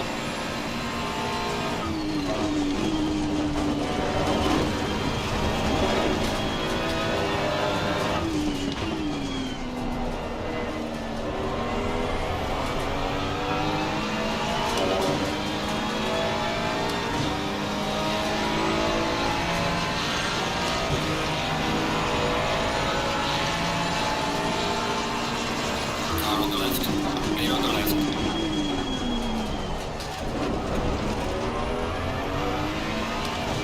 Porsche did not make that too easy, but we didn't lose much time at all.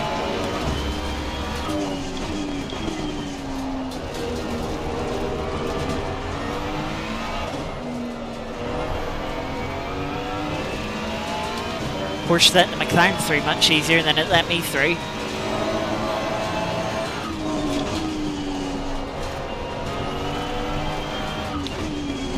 But we'll not worry about that.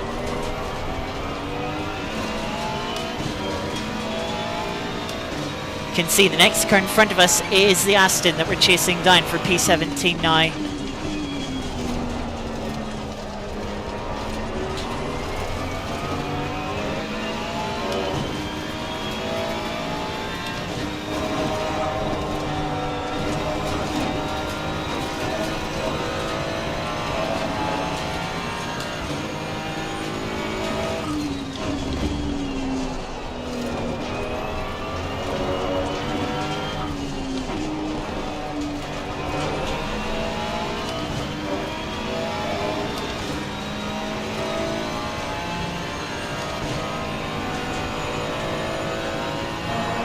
will likely catch the Aston, but what will happen with BMW behind is my big question.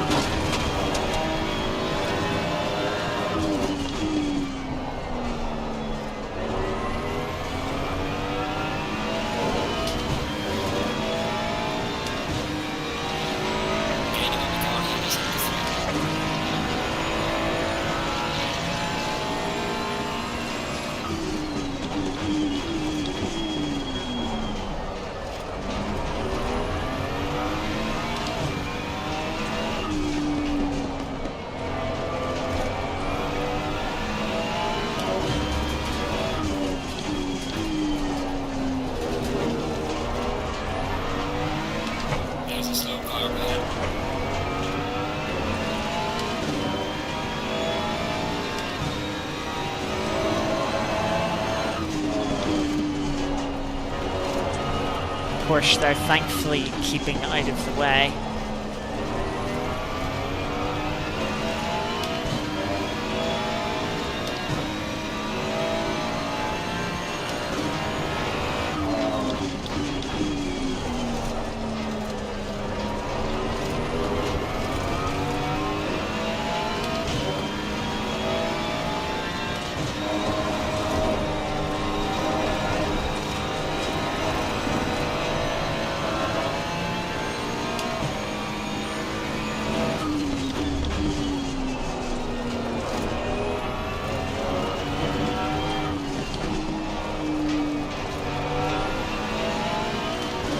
Thanks for joining us, Napa. Shame you have to miss the final 14 minutes, which I'm sure will be quite interesting with how things are looking. But yeah, hope you have a good day, and we'll maybe see you tomorrow evening when we're back on the Mon Ultimate with some LMP2 racing at Portimao.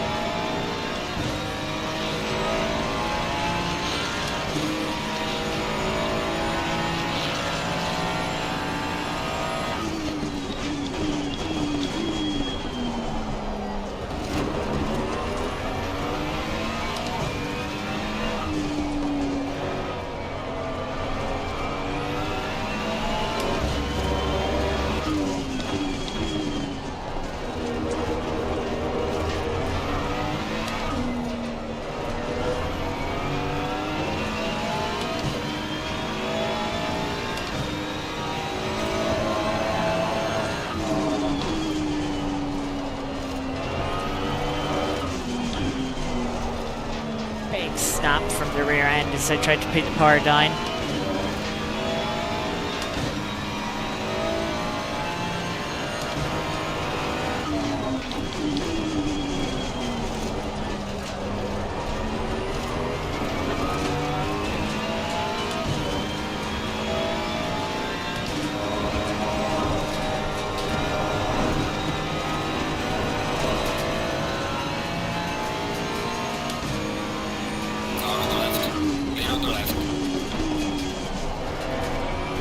Glad the Ferrari let me through there after making that little mistake through the S's.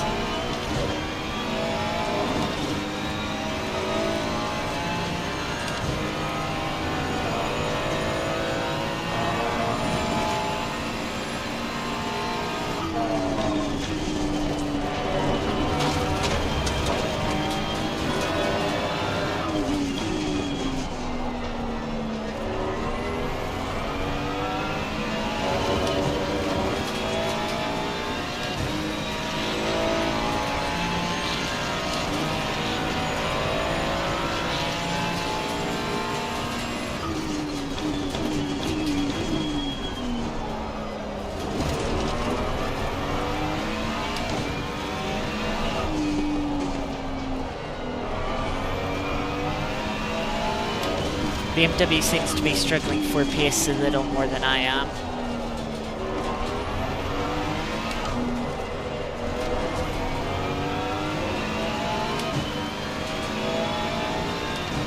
Just 4 seconds separates 17th to 19th. can even see 16th in the relative now that the track is a bit clearer in front of us.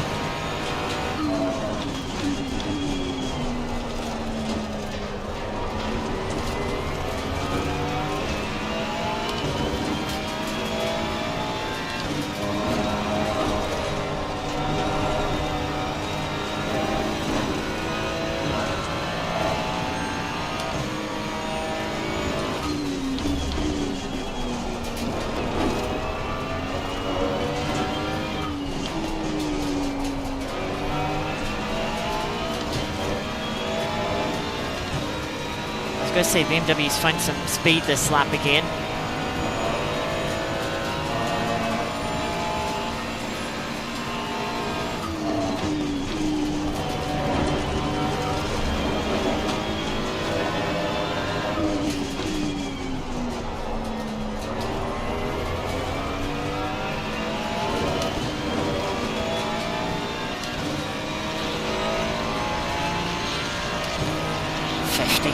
One.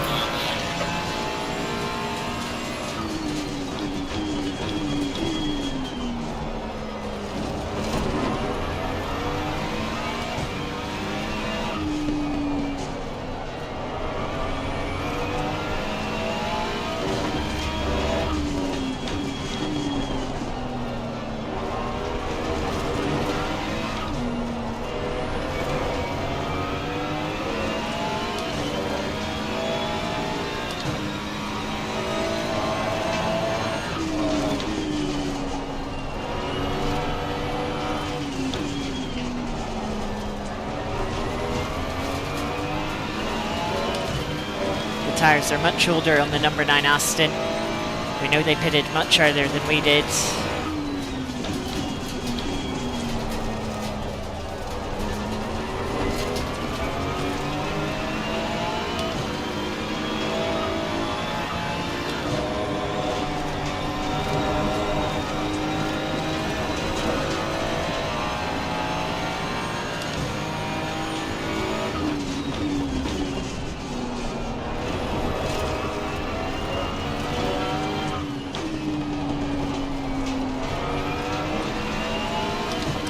Try and get moved done. Look at how much time we're losing on the Delta. 8 minutes left in the race. A second back to the BMW.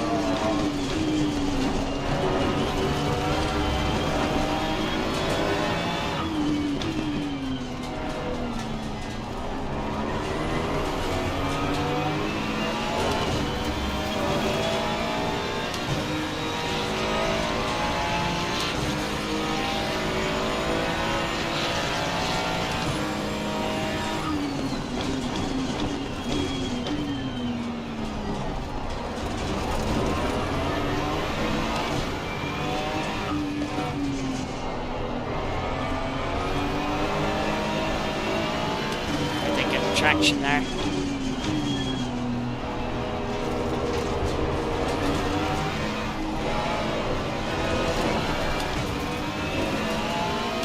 Fry's got that, all three of us through.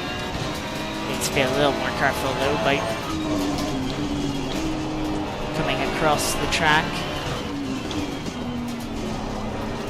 And there the BMW is.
Oh, the BMW's bumped the Aston round.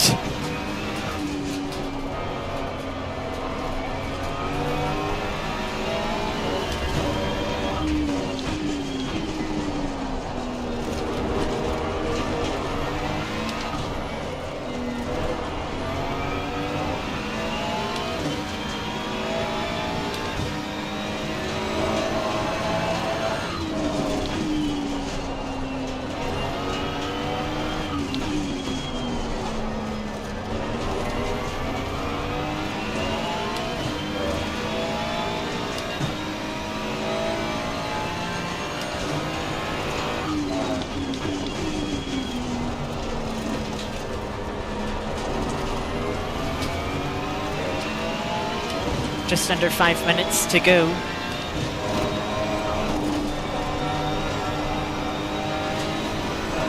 BMW got on the gravel ever so slightly there.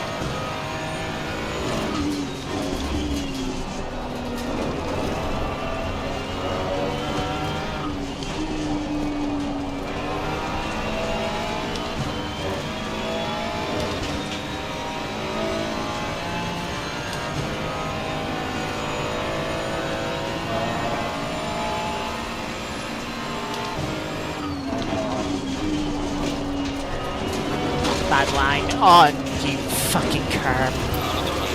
Clear on the right.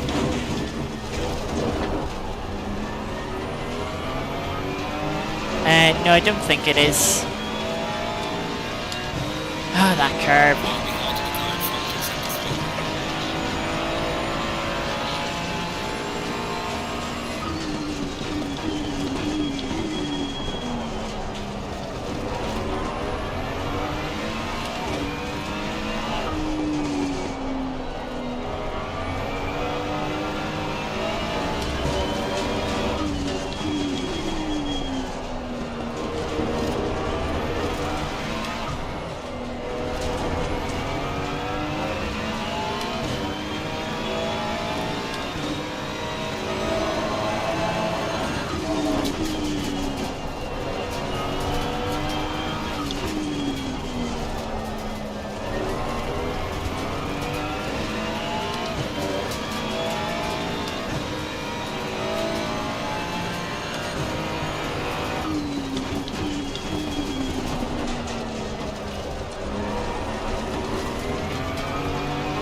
Don't think I've the tires underneath me anymore.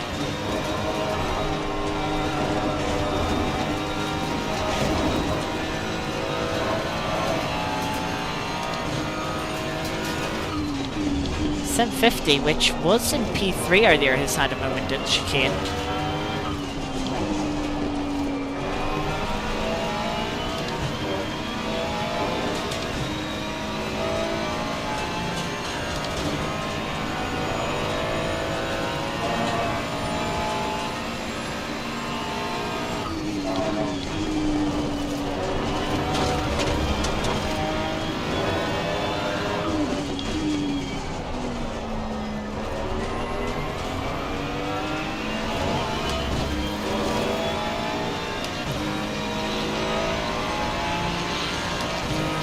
Two laps to go.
here we go then, on to the final lap.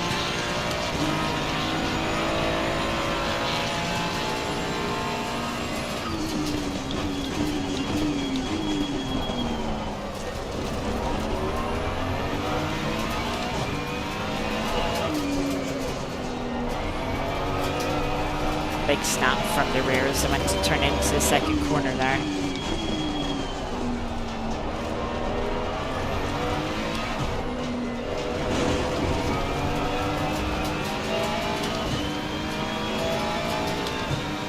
Can't do much other than keep this BMW honest.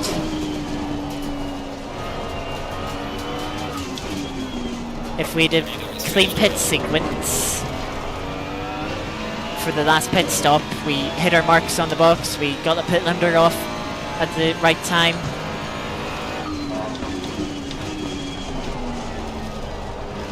We probably would be in P16.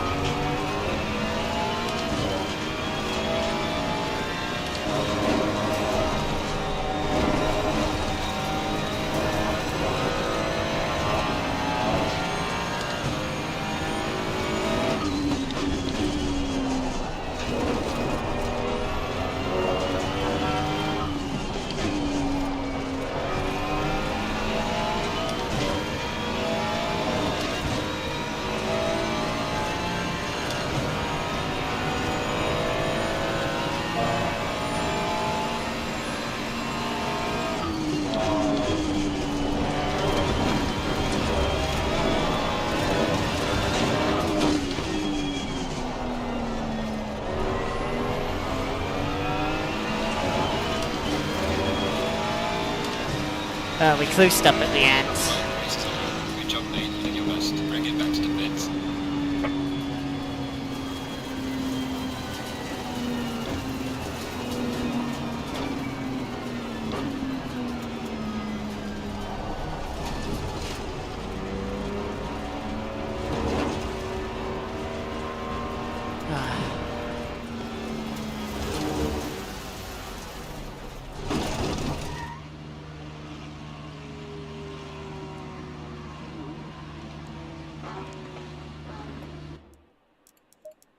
I want to see, first of all, timetables, qualifying time, 56.1.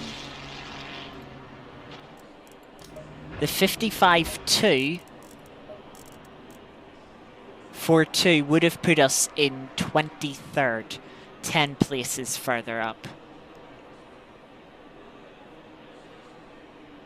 And realistically, we might have been able to get into like the 54s on 20 litres of fuel.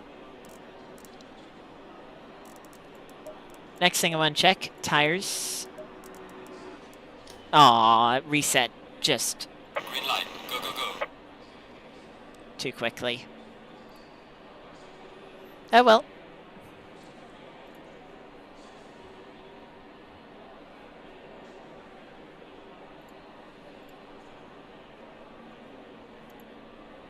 That is the end of that. I mean, 17th, or 18th, sorry, isn't bad for where we started, how the first stint go. Did I get the replay? No. I'm not that fussed on it.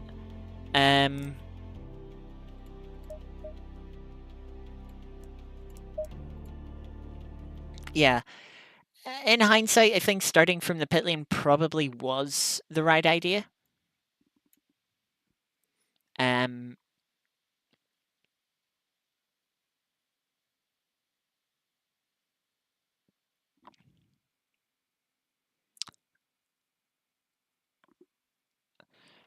mean, it's all, you never know how the first corner and the first lap is going to go. It wasn't too bad except for the bumps at the first corner. Okay, we nearly got taken out of turn 4 when a car spun across the track and we just avoided it. It just slid behind us. And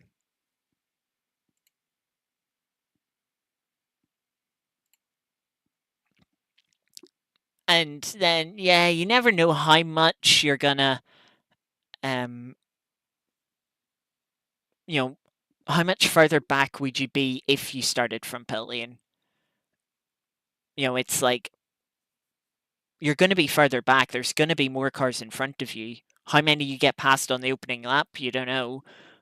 And so it's really a question of whether, and you can still get damage starting from pit lane, of course. So it'd be a question of would the time loss starting from pit lane be bigger or smaller than the 20 seconds we lost repairing damage in the first stint? And then, of course, the time lost from the damage, which I'm just going to say 10 seconds, complete estimate. So 30 seconds. Could we have been 30 seconds up the road after for the second stint if we started from pit lane? Possibly.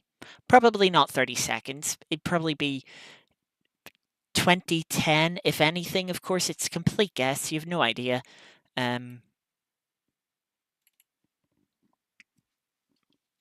But yeah. Finishing 18th, we still made up 15 places from where we started in 33rd. That's good.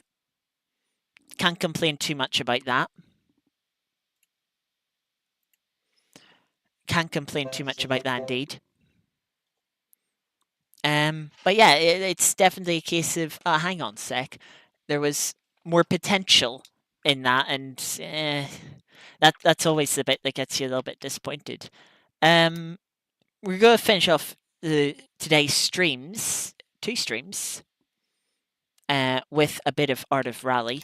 In the last weekly event, I'm not going to do it today, we've been going long enough today. It's been 5.5 hours of streaming today so far. And yeah, I would like to go get something to eat. We finished 43rd in last week's. No, it's the 27th we got a few weeks ago. But yeah, that gets us into the top 5%, as I mentioned. We'll do that maybe tomorrow on Monday. We'll see. Last time we did Art of Rally was on Wednesday, really, that far back. Wow. We got 41st, top 15%, a little bit disappointing in that one. So let's see what we can do today. 4.4 kilometers, very short stage in a Group A car in Finland. Ooh, that's a lot of light from the snow of Norway. We've got Ford Cosy here for the short stage.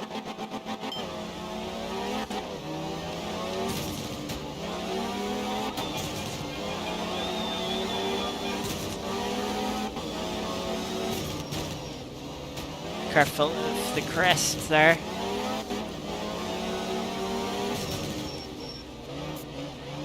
Little cheeky corner there, tightening behind the hill.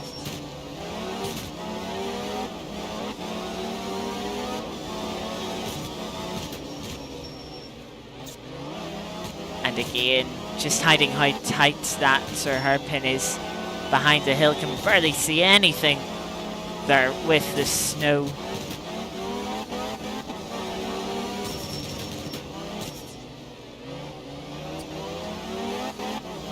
Lots of areas for mistakes.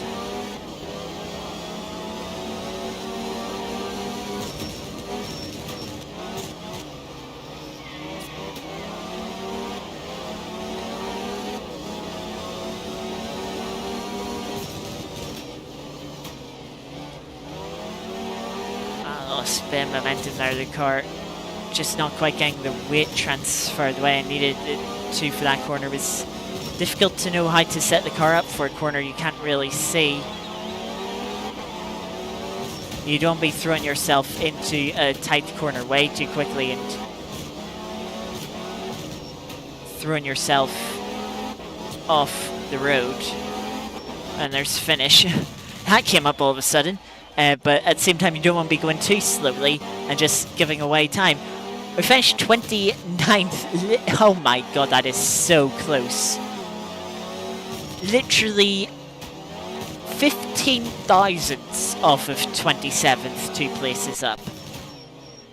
You know, just a little bit quicker through a corner and we could have been 26th there. You know, that's how close it is there. Yeah, that's extremely close. good stage. It was fun, difficult with the conditions, but a good fun challenge that I'll absolutely that yeah, good bit of fun. Um, but again, that is going to do it for today's streams. Yeah, two streams back to back, barely any break. 4.5 hours of racing, not including qualifying. Yeah, a long, long day. But yeah. Shame by the incident in the first race. Yeah, misjudgment on my part, trying to get a cut back. Um, yeah, fighting very aggressively, it must be said, for the lead. Not really as aggressively as I'd like to fight, but yeah, when the person defends as aggressively as they did on the first time I tried to overtake, little rude. You're going to have to pay. You're going to have to be aggressive back if you want to make the move stick, and yeah, just misjudged it.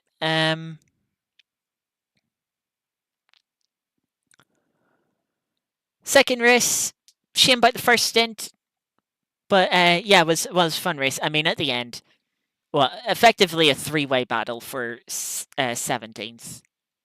You can't complain about that after 2.25 hours.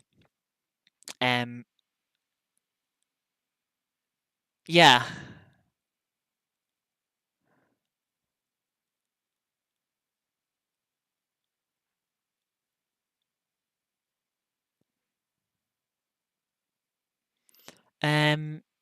So yeah, we will be back tomorrow evening at about this time. Actually, this time I believe. No, sorry, disregard. Uh, we will be back about 9 o'clock tomorrow, so about 40 minutes earlier than it is now. So what's that? 23 hours, 20 minutes from now. For our first weekly series on the Mon Ultimate. It did start this week, last Monday, but of course we didn't get into that first race, unfortunately. A little bit of a clash. With another race, unfortunately. But yeah, we have no clash this time. We will certainly be in the race. LMP2's at Portimao, sharing the track of Portimao with GTE cars, not GT3s, GTE cars, which is quite interesting. That's first time I've seen them raced in Le Mans Ultimate. And yeah, it could potentially be wet. I believe all the weather scenarios have a 40% chance of rain. So we could see some rain, in which case it'd be my first time running in the rain on the Mon Ultimate, which, yeah, would be interesting. And then next weekend, another packed weekend, but more spread out across the days. On Friday, we have an 80-minute race around Spa in GT3 cars on the Mon Ultimate. On Saturday, we have a classic Formula One cars, the same 2007 modded cars that we ran at Silverstone towards the end of last year. Yes, we're starting a new championship with them, and the first round is at Abu Dhabi on Saturday. And then on Sunday, we've got the next round of the 2.4-hour series here. That will be at Misano. Hopefully, we can have a bit of a better qualifying performance.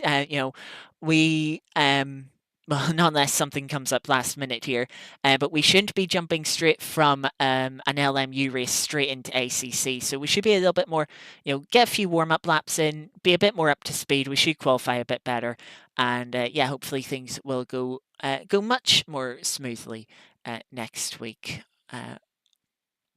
So yeah, Monday and then the weekend, Friday, Saturday, Sunday. We'll maybe have a Wednesday stream. We'll see how I feel.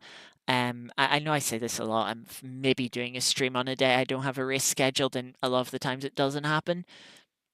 We'll see. We will definitely see. But yeah, again, as I said, that's good it for today's stream. Thank you all for being here across the two streams, Cora, Geeky, Mofal, Napa, as well as already popping in previous stream as well. Yeah, it's great to see so many people across the near over 5.5 hours. That is quite long. But yeah, hopefully I will see you all tomorrow. But yeah, until then, enjoy the rest of your evening. Have a good Monday, and yeah, hopefully I will see you tomorrow. Until then, take care. Bye bye.